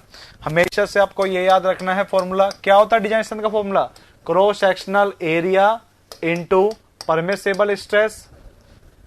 यही फॉर्मूला बना रहे हैं, ठीक है बेटा, रुक जाओ। परमिसिबल स्ट्रेस, यही फॉर्मूला हम बनाते हुए आ रहे हैं। तो क्रॉस सेक्शन आपके पास कौन रोक रहा है? क्रॉस सेक्शन एरिया आपके पास कौन रोक रहा है? डी रोक रहा है, और साथ में टी डब्ल्यू रोक रहा है आपके पास, पूरा डेप्थ। और कौन सा थिकनेस रोक रहा है आपके पास? टी डब्ल्यू, ठीक है। और जो परमिसिबल स्ट्रेस है हमें यहां पर फेल नहीं करवाना, तो क्या लेंगे? हमें यहां पे फेल नहीं करवाना, तो क्या लेंगे? F Y. और जहां बेटा एफ वाई आ गया, किससे डिवाइड कर दोगे? 1.1। तुम कौन सी कैपेसिटी निकाल रहे हो? कौन सी कैपेसिटी निकाल रहे हो? शियर। क्या निकाल रहे हो? शियर। तो किससे डिवाइड करोगे? हाँ, 1/√3। तो यहां पे आपके पास जो फॉर्मूला है वो क्या बन जाएगा? D into T W into F Y divide by 1.1 1/√3। ये फॉर्मूला बन गया आपके पास किसमें? एलएसएम में। अगर यही फॉर्मूला तुम डब्ल्यूएसएम में बनाना चाहोगे, अगर यही फॉर्मूला डिजाइन स्ट्रेंथ का तुम डब्ल्यूएसएम में बनाना चाहोगे, तो डी इंटू टी डब्ल्यू तो सेम ही रहेगा। वहां पे परमिसेबल स्ट्रेस इन शियर क्या थी? WSM में परमिसेबल स्ट्रेस कितनी थी बताओ? WSM के अंदर परमिसेबल स्ट्रेस फॉर शियर कितनी थी? बिल्कुल सही जवाब 0.45 FY। और एक और भी थी 0.4 FY। मैंने आपको एक कंडीशन बताई थी फिलेट के अंदर कि कब 0.45 FY लेना है और 0.4। तो बताओ कि 0.45 कब यूज करोगे? 0.45 FY कब यूज करोगे? बताओ इसकी कंडीशन। इसकी कंडीशन लिखवाई थी मैंने, 0.45 FY कब यूज करोगे ना? मैक्सिमम नहीं बोला था मैंने, याद करो मैंने एक चीज बोली थी वहां पर। मैंने कहा कि ये फॉर्मूला तब बनेगा और ये वाला फॉर्मूला तब बनेगा। बताओ ना, गलत, एवरेज बोला ही नहीं मैंने कहा ही नहीं कि एवरेज और मैक्सिमम है, ये तो डायरेक्ट बोला था। मैंने कहा था कि ये फॉर्मूला कब यूज करना है? जब तुम्हारे मेंबर में क्या होगा? होल होगा। जब तुम होल प्रोवाइडेड कर दोगे कहीं सेक्शन में तो याद रखना फॉर्मूला आपके पास कौन सा बन जाएगा? D into TW into 0.45 FY। अगर तुम होल प्रोवाइड नहीं करते तो तुम्हारा फॉर्मूला क्या बन जाएगा? D into TW into 0.4 FY। समझ में आया बात? समझ में आया? तुम्हें बताया था मैंने भी तो यही बोला था। कहां बोला तुमने? तुमने बोला नॉमिनल डाया लिखा है बेटा। देवकरण बेटा सब यहां सबूत तुम्हारे सामने है, कमेंट ऊपर लिख रखे हैं। चलो बनाओ इसको पूरे को।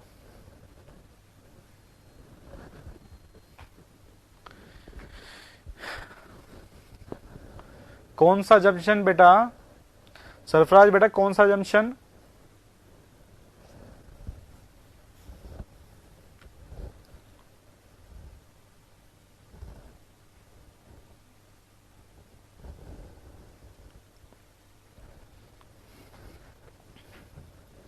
बना ले डायग्राम।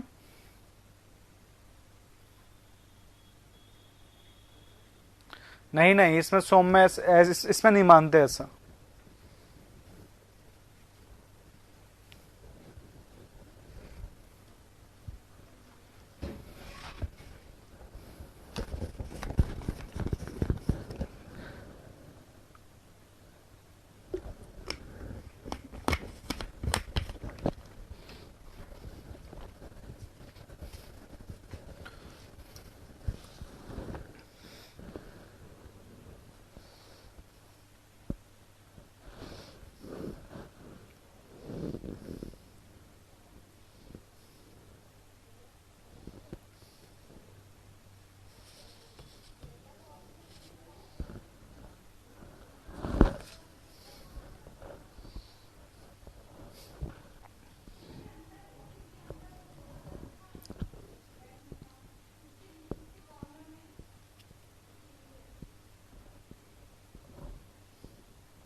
चलो क्वेश्चन, ये क्वेश्चन आपके पास गेट में 1 नंबर में और IAS में 2 नंबर में पूछा। Same question, without any data change calculate shear capacity, calculate shear capacity of ISMB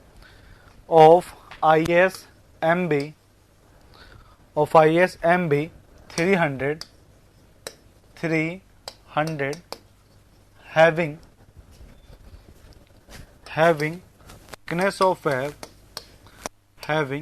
thickness of web is 7.7 mm। ये रहा 10 तारीख को आ जाएगा, 10-11 तारीख तक आ जाएगा बेटा। सरफराज बेटा 10 या 11 तारीख को आ जाएगा।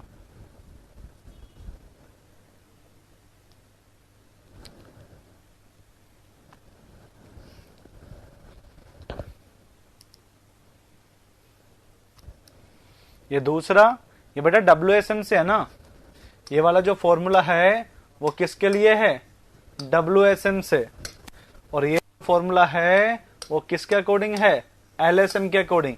ये होती है परमिसेबल स्ट्रेस, कहां पर, LSM में, और यही परमिसेबल स्ट्रेस चेंज हो जाती है 0.45 FY और 0.4 FY WSM के अंदर।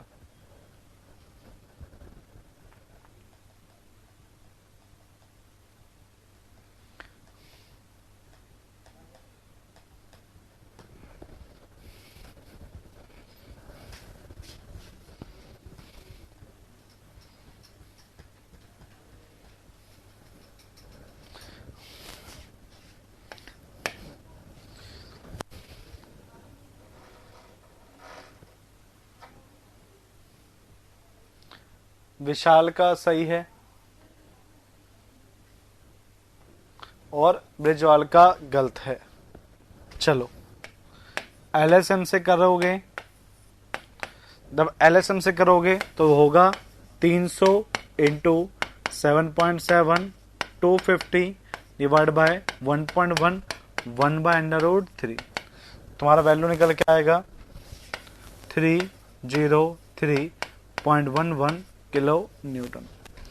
फिर आपके पास 300 इंटू 7.7 इंटू 0.4 इंटू 250, तो वैल्यू आपके पास आएगा, जब WSM से करोगे तो वैल्यू आता है 231.01 किलो न्यूटन, यह आएगा।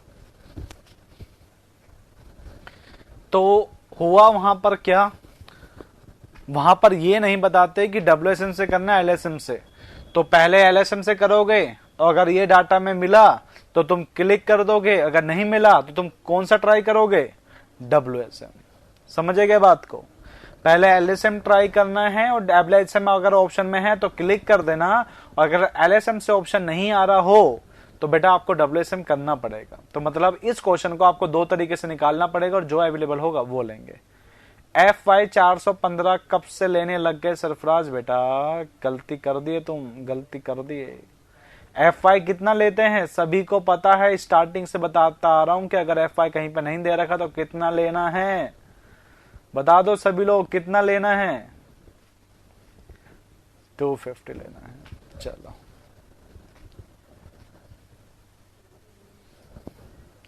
स्क्रीनशॉट लेना है आप सभी को। होल होता तो 0.45 लेते, होल नहीं है तो आपके पास 0.4 लेंगे। कोई बात नहीं बेटा, गलतियों से ही तो सीखते हैं, ठीक है। चलो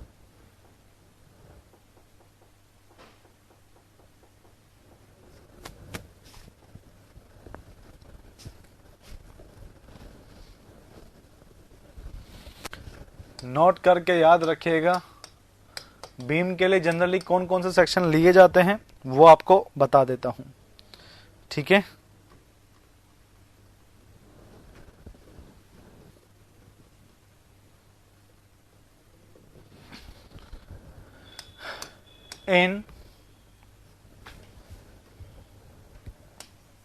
in beam section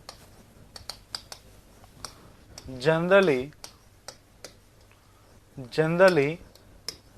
4 series is used। Generally 4 series use की जाती है। याद रखना कितनी सीरीज यूज की जाती है, 4। कौन कौन सी होती है, एक होता है Indian standard wide flange beam, Indian standard junior beam, Indian standard medium wait beam, और एक और होती है Indian standard light weight beam. याद रखना हैवी बीम कॉलम के लिए यूज करती है, ठीक है। बफरिंग हो रही है क्या, लो कर देते हैं एक बार।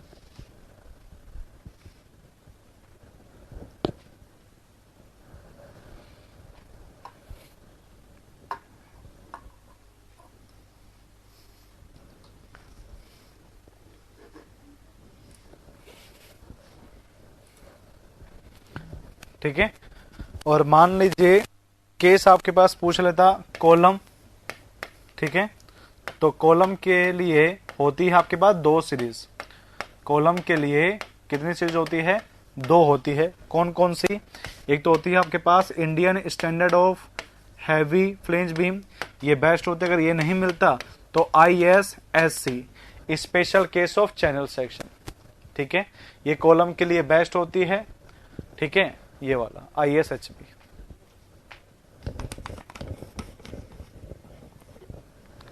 स्लैब किए हैं, क्या किया? स्लैब, समझ नहीं आया?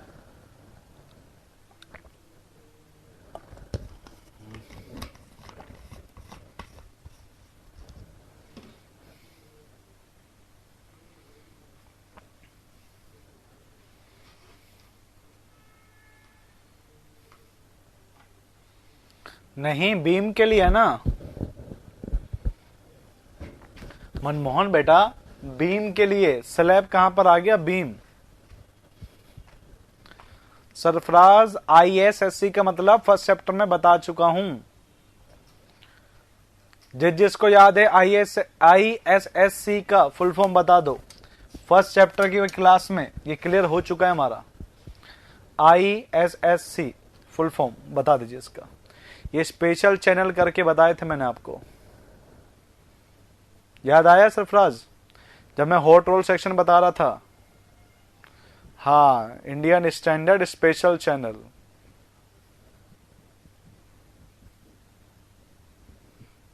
बिल्कुल सही, इंडियन स्टैंडर्ड स्पेशल चैनल, ये करके बताया था मैंने आपको फर्स्ट सेक्शन के अंदर। ये फर्स्ट चैप्टर के अंदर क्लियर कर दे जब कनेक्शन पढ़ रहे थे, ठीक है। चलो,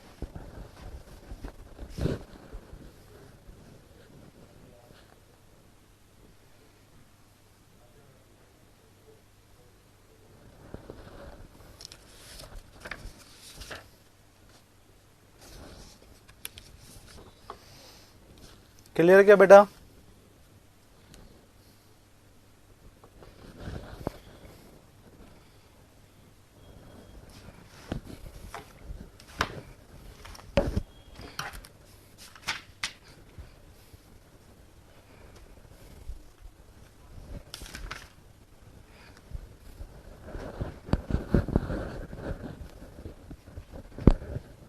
भाई बादाम के पैसे पेटीएम कर दे तो भाई। चलो, चेक फॉर डिफ्लेक्शन। बीम को डिफ्लेक्शन के लिए चेक करते हैं, ठीक है, कि कितना आपके पास आ सकता है। चेक फॉर डिफ्लेक्शन, ठीक है। चलो,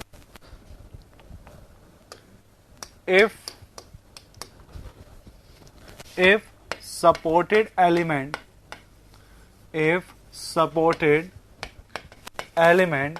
is brittle, if supported element are brittle in nature,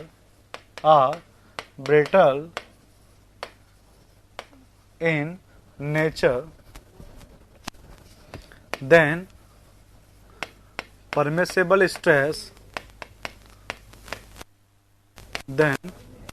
permissible deflection is L upon 360, ठीक है। याद रखना, सपोर्टेड एलिमेंट कैसा हो? ब्रिटल, तो परमिसिबल डिफ्लेक्शन कितना है? L upon 360। If supported element brittle ना होकर कैसा है? डक्टाइल है, तो बताओ डिफ्लेक्शन ज्यादा होगा कम होगा? बताओ बेटा, अगर आपके पास डिफ्लेक्शन, आपके पास supported element ductile in nature है, तो जो डिफ्लेक्शन आएगा वो अमाउंट में ज्यादा होगा या कम होगा?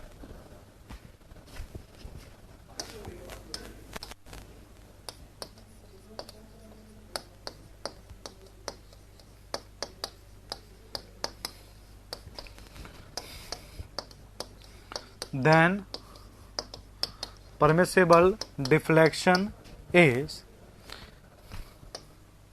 L upon 300। क्लियर? कम क्यों होने लगा ब्रिजवाल बेटा? कम क्यों होने लगा? ज्यादा होगा ना, इसलिए कम वाली वैल्यू से डिवाइड करेंगे। क्लियर? अगर आपके पास सपोर्टेड एलिमेंट ब्रिटल है तो डिफ्लेक्शन कम आएगा, तो डिवाइड करेंगे ज्यादा वाली वैल्यू से। और अगर सपोर्टेड एलिमेंट डक्टाइल है,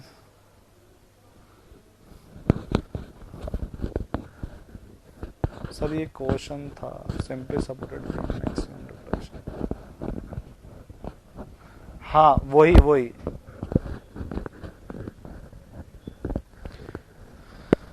हाँ, स्टील की बात करें तो शेयर में डिजाइन करते हैं, और अगर आरसीसी की बात करें तो बेंडिंग में डिजाइन करते हैं।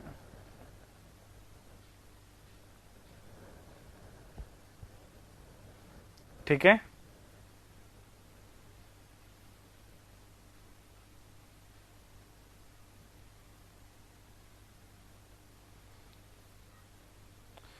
सर एंड क्या होगा?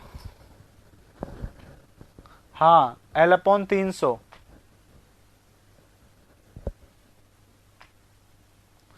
किसका आंसर बेटा? मनीष बेटा किसका आंसर?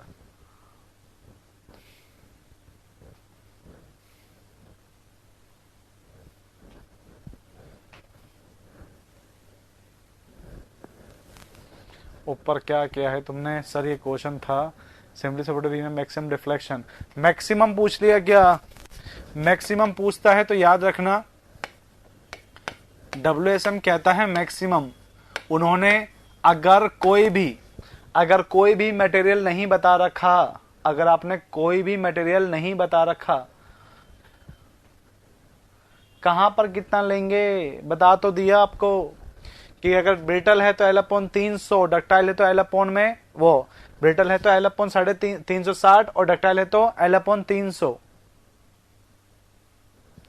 ठीक है? और अगर WSM क्या कहता है? कोई भी सपोर्ट नहीं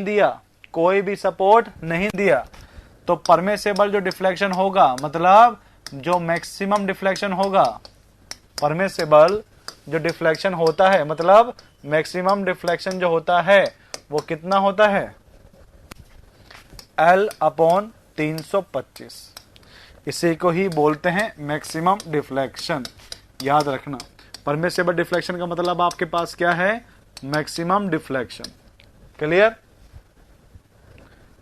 L का वैल्यू, L आपके पास होता है यहां पर स्पान ऑफ बीम।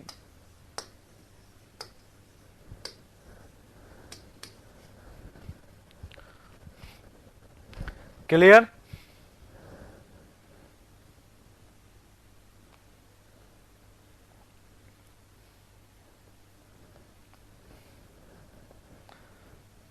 क्लियर के बेटा? मटेरियल नहीं दे रखा तो L अपॉन 325 लेना, और अगर दे रखा हो तो जो बता रखा है वो लेना। ठीक है? चलो फिर बात करते हैं नेक्स्ट। आपके पास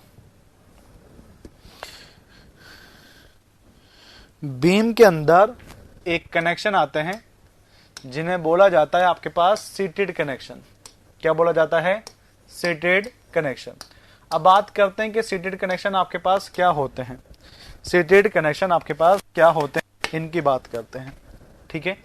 ये आपके पास कोई कॉलम है, ये आपके पास कोई कॉलम है इस तरीके से, और यहां पे आपके पास कोई बीम है, यहां पे आपके पास क्या है? बीम है इस तरीके से। कॉलम और बीम, इन दोनों को आपके पास यहां पर एक अरेंजमेंट से जोड़ा जाता है। आपके पास कॉलम को और एक बीम को एक अरेंजमेंट से जोड़ा जाता है, जिसे क्या बोलते हैं? एंगल। सर क्वेश्चन में बोलेगा कि ब्रिटल है। हाँ बेटा, क्वेश्चन में बोलेगा कि जो बीम ऑफ मिडिल है वो डक्टाइल है या ब्रिटल है। ठीक है? अगर वो आपके पास नहीं बोलता, ठीक है, तो वो आप क्या करोगे? L अपॉन 325 कर दोगे। ठीक है? L अपॉन 25 कर दोगे। क्लियर? ठीक है? तो याद रखना, जब बीम को कॉलम के साथ इस मैकेनिज्म से जोड़ा जाता है, ये आपके पास क्या है? ये एंगल है। ये क्या है? एंगल है। ये आपके पास कॉलम है और ये आपके पास क्या है? बीम है। तो जब कॉलम को और बीम को इस अरेंजमेंट से जोड़ा जाता है तो सीटेड कहलाता है। वो क्या कहलाता है? सीटेड कहलाता है। तो क्या कहते हैं? सीटेड आपके पास क्या होता है? Beam attach with column, beam attach with column, column with the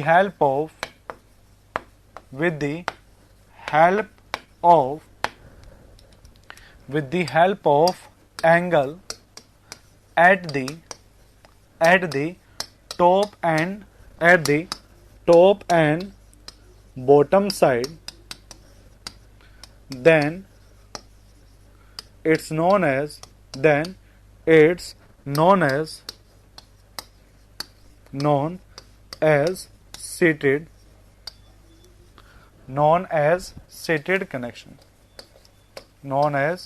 seated connection,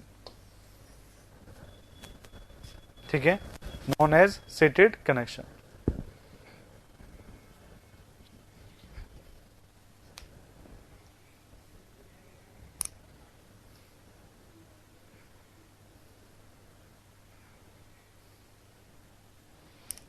clear क्या बेटा?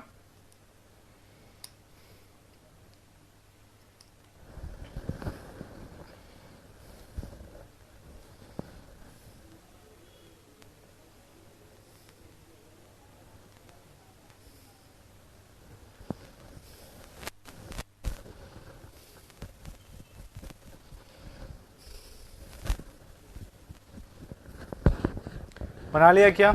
चलो, सीटेड कनेक्शन दो टाइप के होते हैं, ठीक है।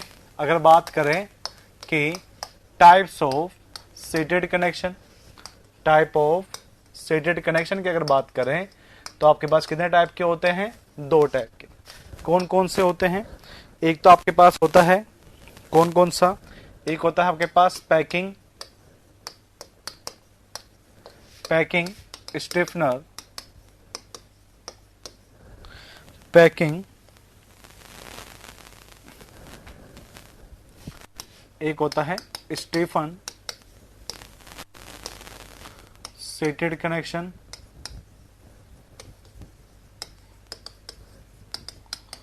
और एक आपके पास होता है कौन सा? अन स्टीफन सीटेड कनेक्शन। ये जाता है, इसकी बात करते हैं, ठीक है। इसकी बात करते हैं जब पैकिंग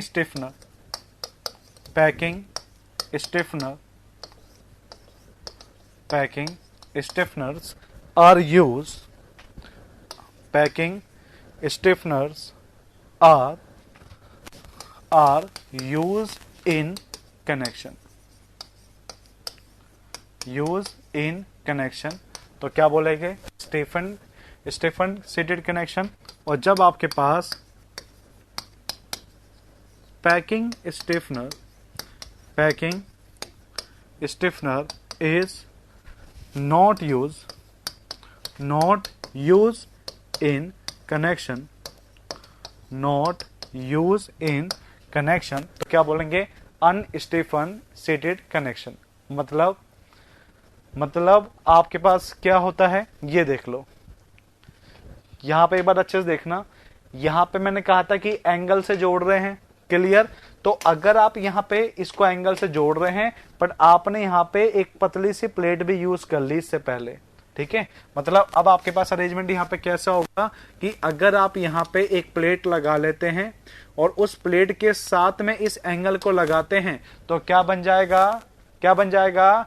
स्टीफन, क्या बन जाएगा आपके पास? Stephen seated connection. और जब आप इसको यूज नहीं करते तो आपके पास क्या पड़ जाएगा?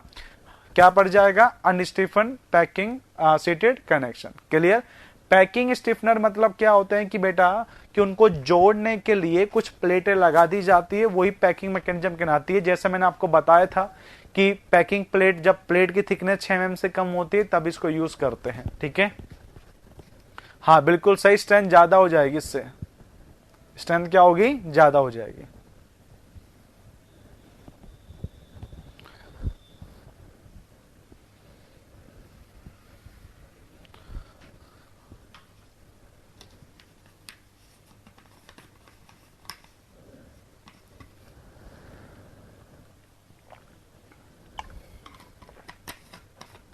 साइड से कनेक्टिंग होगी, बट बेटा वहां पे कॉलम नहीं होगा तुम्हारी साइड पे, क्योंकि कॉलम इस तरफ ही है। ठीक है, अगर कॉलम दूसरी तरफ भी है तो अपने दूसरी तरफ भी इसको कनेक्ट कर सकते हैं। क्लियर क्या? ठीक है,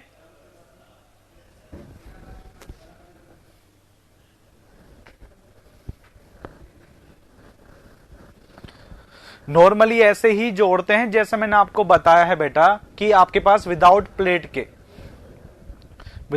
के ही जोड़ देते हैं, क्योंकि सफिशिएंट स्ट्रेंथ दे देता है इसको यहां पर। ठीक है, जहां पे थोड़ा स्ट्रेंथ और ज्यादा चाहिए, मैकेनिज्म ढंग से नहीं हो पा रहा है, तो वहां पे और कर देंगे। ठीक है,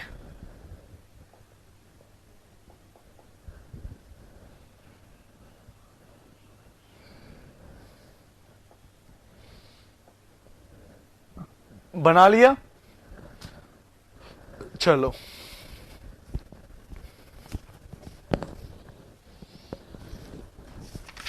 फिर बात करते हैं आपके पास सेक्शन मॉडुलस की। फिर बात करेंगे आपके पास सेक्शन मॉडुलस की। ठीक है, सेक्शन मॉडुलस आपके पास क्या होता है, आपको मैं बता चुका हूं इनिशियल ही सब्जेक्ट के अंदर, बीम के अंदर, कि ये होता है जेड, जो किस किस का रेशियो होता है आपके पास, किसका होता है,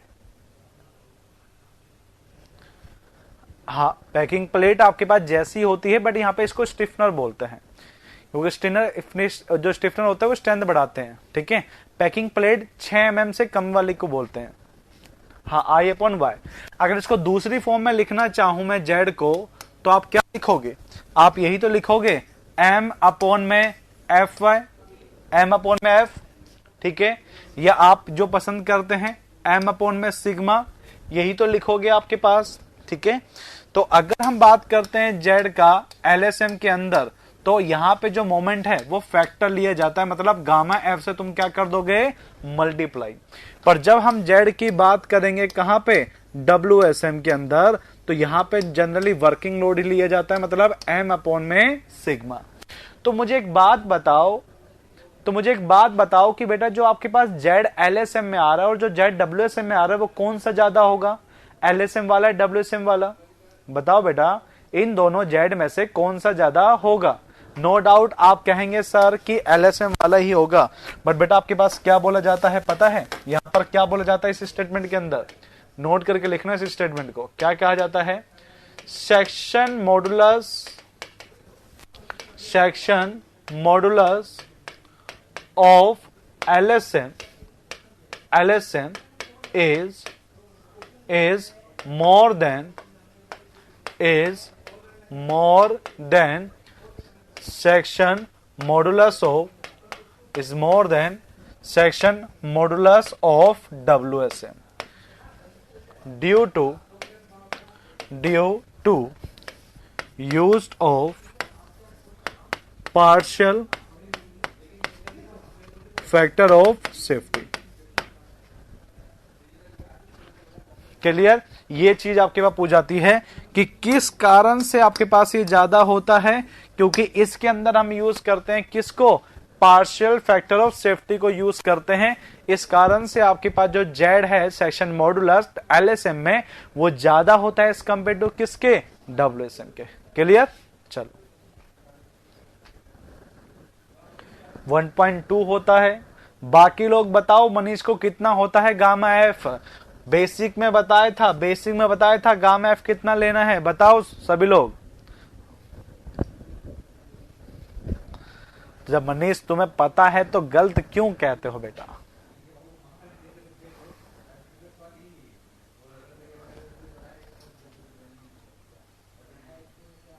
नहीं, जेड का मतलब मैंने कहा था सेक्शन मॉडुलस, मतलब स्ट्रेंथ ऑफ बीम। एरिया तो कम होना चाहिए ना, मैंने क्या कहा था कि यहां पर अगर आपके पास ज्यादा की बात करते हैं तो एरिया कम तो इकोनॉमिकल, और ये ज्यादा तो आपके पास क्या हो जाएगा, इफिशिएंट। ठीक है, हाँ, स्ट्रेंथ बढ़ जाएगी।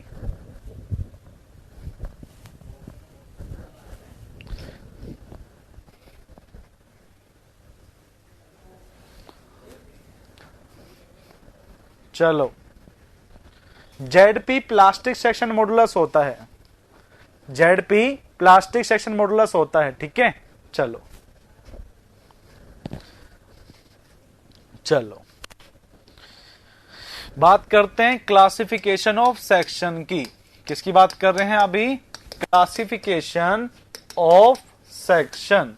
क्लासिफिकेशन ऑफ सेक्शन जो आपके पास किया जाता है फॉर बीम के लिए, classification of section for beam, यहां पर ये डिपेंड करता है, ये किसके अकॉर्डिंग है? अकॉर्डिंग टू, ठीक है, अकॉर्डिंग टू बेसिस ऑफ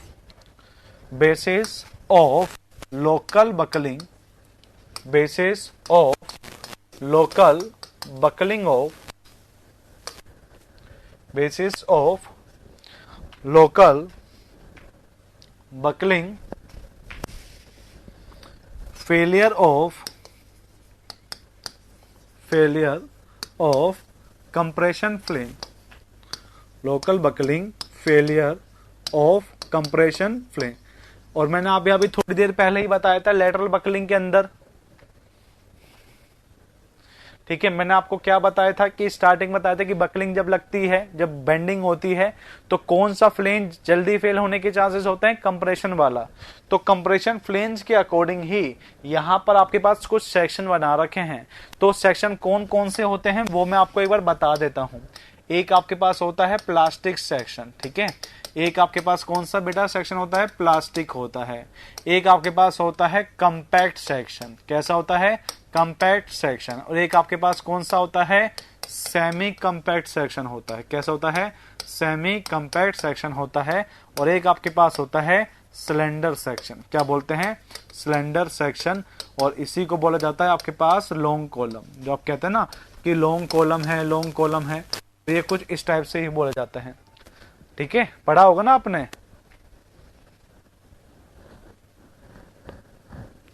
हाँ, पेज नंबर 18, बिल्कुल सही, पेज नंबर 18 पे पढ़ते हैं डी इंटू टी एफ करके, बी इंटू टी एफ करके। जब आपके पास देखते हैं कि 10 से ज्यादा है क्या, 8.5 से ज्यादा है क्या, फिर देखते हैं कि ये प्लास्टिक में नहीं आ रहा, देखते हैं फिर 10.5 से ज्यादा है क्या, फिर सेमी कम्पैक्ट, देखते हैं कि 18 से ज्यादा है क्या, ऐसे ऐसे आता है। ठीक है,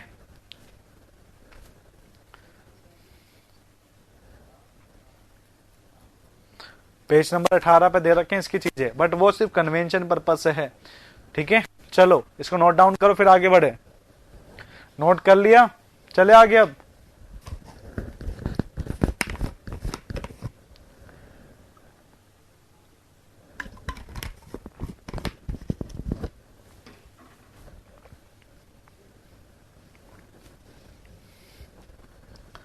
चलो पहले बात करते हैं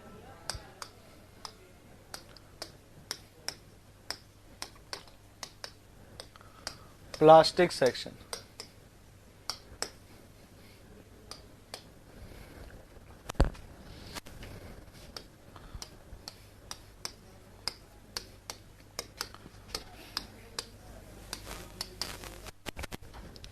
plastic section have capacity, plastic section have capacity to develop plastic moment, capacity to have develop plastic moment and have sufficient ductility and have sufficient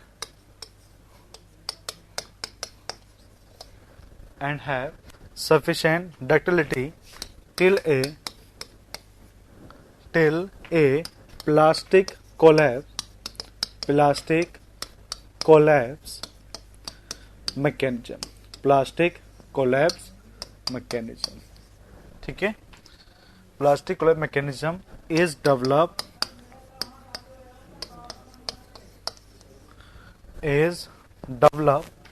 in the member, develop in the member। इसको नहीं देखना आपको अभी, इसको नहीं देखना, इसको अभी नहीं देखना। देखो ये आपके पास कोई बीम है, ये आपके पास कोई बीम है, ठीक है, अब बात करते हैं कि इस बीम के अंदर आपके पास क्या होता है कि ये मान लो कि ये कोई पॉइंट ए है, ये मान लो ये कोई पॉइंट आपके पास बी है, और ये कोई जो पॉइंट है वो आपके पास सी है। ठीक है, ऐसे आप मान लीजिए, है ना बी, और यहां पे मैंने जो लोडिंग है वो लगा दी आपके पास यूडीएल। वो क्या लगा दी? यूडीएल। आप सभी को पता है कि जब आपके पास एक डायग्राम बनता है एक इस तरीके से, है ना, आपका एक डायग्राम बनता है इस तरीके से, आप एक डायग्राम बनाते हैं, ये आपके पास होता है स्ट्रेन, ओके, और यहां पे आपके पास होता है स्ट्रेस। ठीक है, तो आप सभी को पता होगा सोम में जो आप पढ़ते हैं, सोम में आप यही डायग्राम पढ़ते हैं ऐसे करके, फिर ऐसे और फिर ऐसे, ऐसे पढ़ा था सभी आपने, आप सभी ने ऐसे ही डायग्राम बना था, है ना। होता क्या है कि आपके पास माइल्ड स्टील जो मटेरियल है उसको डिजाइन करते हैं यहां पर लोअर यील्ड पॉइंट पर। बेटा कहां डिजाइन करते हैं? लोअर यील्ड पॉइंट पर, और उसके बाद में प्लास्टिक रीजन आ जाता है, मतलब डिफॉर्मेशन ही डिफॉर्मेशन होता है। ठीक है, तो ये क्या करते हैं, ये क्या करते हैं, इसको डिजाइन ही इस यील्ड पॉइंट्स के तक ही करते हैं, और उसके बाद क्या चलता है? कांस्टेंट चलता है। मतलब इसको डिजाइन यहां पर कहां पे करोगे? यील्ड पॉइंट पर, और उसके बाद में कहते हैं कि इसमें डिफॉर्मेशन सिर्फ आएगा पर स्ट्रेस कितनी होगी? यील्ड ही होगी। समझे? तो प्लास्टिक सेक्शन कैसे रहते हैं कि इनको सिर्फ डिजाइन कितने पे किया जाता है? यील्ड पर, उससे आगे का स्ट्रेस ये कंसिडर नहीं करते। ठीक है, तो याद रखना ये जो डायग्राम है वो डायग्राम किसका है? प्लास्टिक सेक्शन का डायग्राम है। ठीक है, मतलब कि ये प्लास्टिक सेक्शन जो आपके पास रहता है इसका आपके पास डायग्राम है। हाँ, इलास्टो प्लास्टिक जिसे आप कहते हैं, बिल्कुल सही। ठीक है, ये किसका डायग्राम है? प्लास्टिक सेक्शन का। अब देखो, आप सभी ने अब तक क्या पढ़ा है? आप सभी ने पढ़ा है कि जब बेंडिंग आती है तो ऐसे और ऐसे आपके पास स्ट्रेस डायग्राम बनता है। पढ़ा है आप सभी ने? बताओ, जब आपके पास बेंडिंग आती है तो इस तरीके से स्ट्रेस डायग्राम बनता है। पढ़ा है आप सभी ने? और कहते हैं कि यहां पर भी आपके पास जो स्ट्रेस होगी वो भी एफ वाई होगा, जो सिग्मा वाई होगा, और यहां पे भी सिग्मा वाई होगा। पढ़ा था नहीं पढ़ा? पढ़ा था ना। और ये पॉइंट कहां तक है? ये है आपके पास यहां तक, ये चीज होती है यहां तक, कि यहां तक आपके पास ये स्ट्रेस आ जाती है एफ वाई और एफ वाई। ठीक है, सिग्मा जिसे आप कहते हैं। अब क्या हो रहा है कि मैंने क्या कहा कि ये डायग्राम आपके पास यहां से इसके आगे भी यूज कर सकते हैं। अब आप इसको इससे आगे लेके जाओगे तो बेटा आपके पास स्ट्रेस जो लगेगी वो क्या होगी? वो होगी प्लास्टिक स्ट्रेस। अब आपके पास पता है क्या होता है कि जहां टॉप और बॉटम फाइबर तक की स्ट्रेस यहां पहुंचती है ना, कॉन्सेप्ट अच्छे से समझना, रिपीट नहीं कर पाऊंगा, बहुत लंबा कॉन्सेप्ट चलता है, ये बहुत ही लंबा चलता है। अभी अगर जनरेट हो गया तो प्लास्टिक एनालिसिस में दिक्कत बिल्कुल नहीं आएगी, इसलिए कह रहा हूं। तो बहुत डीप में जाने वाला हूं, इसलिए कह रहा हूं एक बार ही समझाऊंगा। जैसे ही आपने टॉप और बॉटम पे लगाया, कहां पे? यील्ड पॉइंट पर, तो आपके पास जो फाइबर होंगे वो मैक्सिमम वाले ओनली कहां पर होंगे? आउटर वाले होंगे। जब आप यील्ड स्ट्रेस लगाओगे तो जो आपके पास मैक्सिमम स्ट्रेस पहुंचेगी वो कहां पहुंचेगी? आउटर पे, यहां पर और बॉटम पे। तुमने क्या करा? लोड है ना इस यील्ड पॉइंट से आगे ले गए, स्ट्रेस को तुम क्या कर गए? आगे ले गए। जैसे तुम आगे लेके जाओगे तुम्हें पता क्या पता चलेगा कि टॉप और बॉटम फाइबर पे तो यील्ड ही है, बट अब वो थोड़ा सा आगे, उसके आगे भी आपके पास कहां चले गए? कहां चले गए? आपके पास चले गए वो यील्ड के अंदर। मतलब जब ये लगाते हो, मतलब इस पॉइंट तक तो ओनली आउटर के अंदर आपके पास मैक्सिमम होगा, पर जैसे ही आप इससे आगे लेके जाओगे ना तो आपके पास जो नीचे वाले फाइबर हैं उनके अंदर भी मैक्सिमम स्ट्रेस जनरेट हो जाएगा, उनके अंदर भी मैक्सिमम स्ट्रेस जनरेट हो जाएगा। मतलब अब आप लोड इससे आगे लेके चल रहे हैं तो मतलब डिफॉर्मेशन आ रहा है, डिफॉर्मेशन आ रहा है। और मैं यहां पे क्या लिखता हूं कि ये जो आपके पास सेक्शन है वो प्लास्टिक मूवमेंट भी लेता है और आपके पास डक्टिलिटी भी लेता है। तो मतलब इसके अंदर डिफॉर्मेशन भी हो सकता है और मोमेंट भी बहुत ज्यादा आ सकता है। अब मैंने क्या किया पता है? मैंने आपके पास लोड को यहां तक ले गया। कहां तक ले गया? इस पॉइंट तक। इस पॉइंट तक मैं लोड को लेके जा रहा हूं। अब आपके पास क्या होगा कि जो मेरे पास टॉप से यहां पर फाइबर आपके पास मैक्सिमम पर तक आए थे, मैं ओवरलोड को बढ़ाता जा रहा हूं। ओवरलोड जैसे इंक्रीज करोगे तो क्या होने वाला है कि जितने भी आपके पास फाइबर है ना न्यूट्रल एक्सिस तक, वो सभी की सभी क्या हो जाएंगे, मैक्सिमम के अंदर आ जाएंगे। मतलब जब प्लास्टिक मोमेंट लगेगा ना तो सारे फाइबर किस में होंगे, यील्डिंग के अंदर होंगे। किस में होंगे, यील्डिंग के अंदर होंगे। ठीक है, मतलब प्लास्टिक एनालिसिस में न्यूट्रल एक्सिस के फाइबर भी मैक्सिमम स्ट्रेस, बेटा न्यूट्रल एक्सिस पे तो अभी भी उतना ही है ना, देखो बिल्कुल। ठीक है, मैं कह रहा हूं सभी की सभी फाइबर जो होंगे वो कहां पर पहुंच जाएंगे, मैक्सिमम पर। तो मतलब इसके बाद क्या आने वाला है, इसके बाद क्या आने वाला है, फेलियर। क्लियर?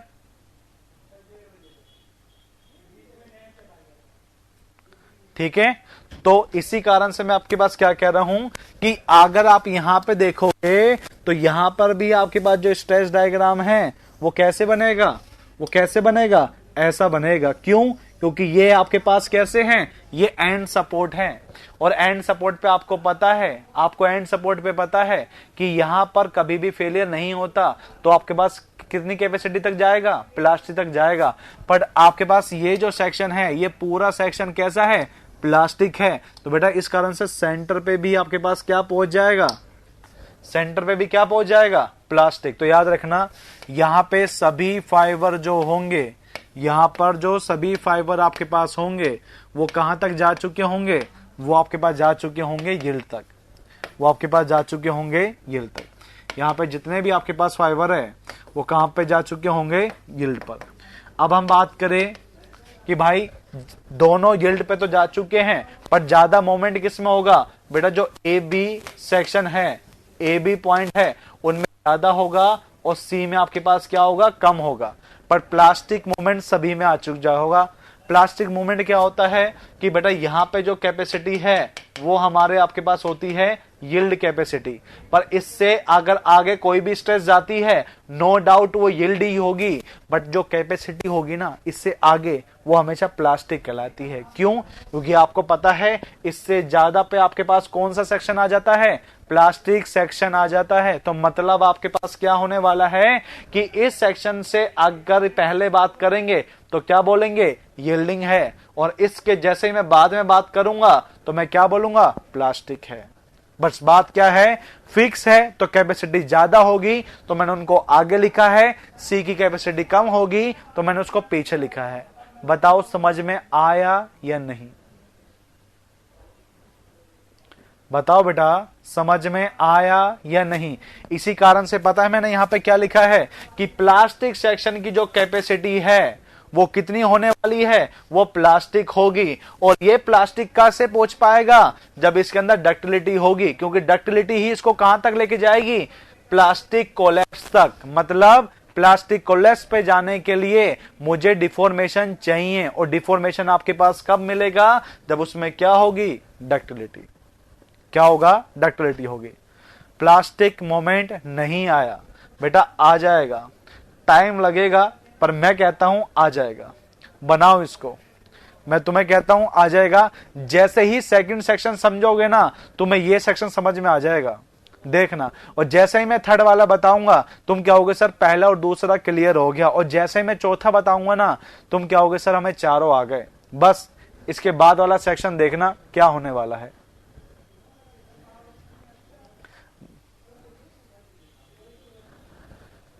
इसको बनाओ, पहले इसको बनाओ।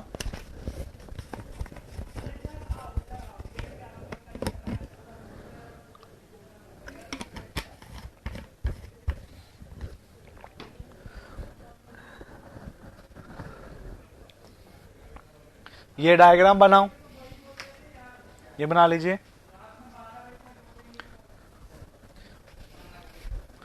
All done. चलो फिर कल मुलाकात होगी आपसे, ठीक है। कल मुलाकात नहीं होगी तो क्योंकि कल यहाँ पे इसी टाइम पर सेशन चल रहा होगा गेट का, तो ठीक है। तो कल क्लास नहीं हो पाई क्योंकि कल गेट के सॉल्यूशन है, क्योंकि कल गेट का पेपर है। तो जस्ट पेपर के बाद में यहाँ पर सॉल्यूशन चलने वाला है, तो वहां पे सॉल्यूशन चलेगा गेट का। तो कल आपकी क्लास यहाँ पे नहीं हो पाएगी, ठीक है। तो तो कल वापिस आपसे मिलेंगे, बट कहां पर, यूट्यूब पे मिलेंगे। ठीक है, चलिए। हाँ, कल ऑफ है क्योंकि बेटा यहां पर आपके पास क्लास चलेगा, किसका, गेट का सॉल्यूशन का चलेगा, इस कारण से। ठीक है, चलिए। तो कल आप सभी से दोबारा मिलेंगे, तब तक के लिए पढ़ते रहो।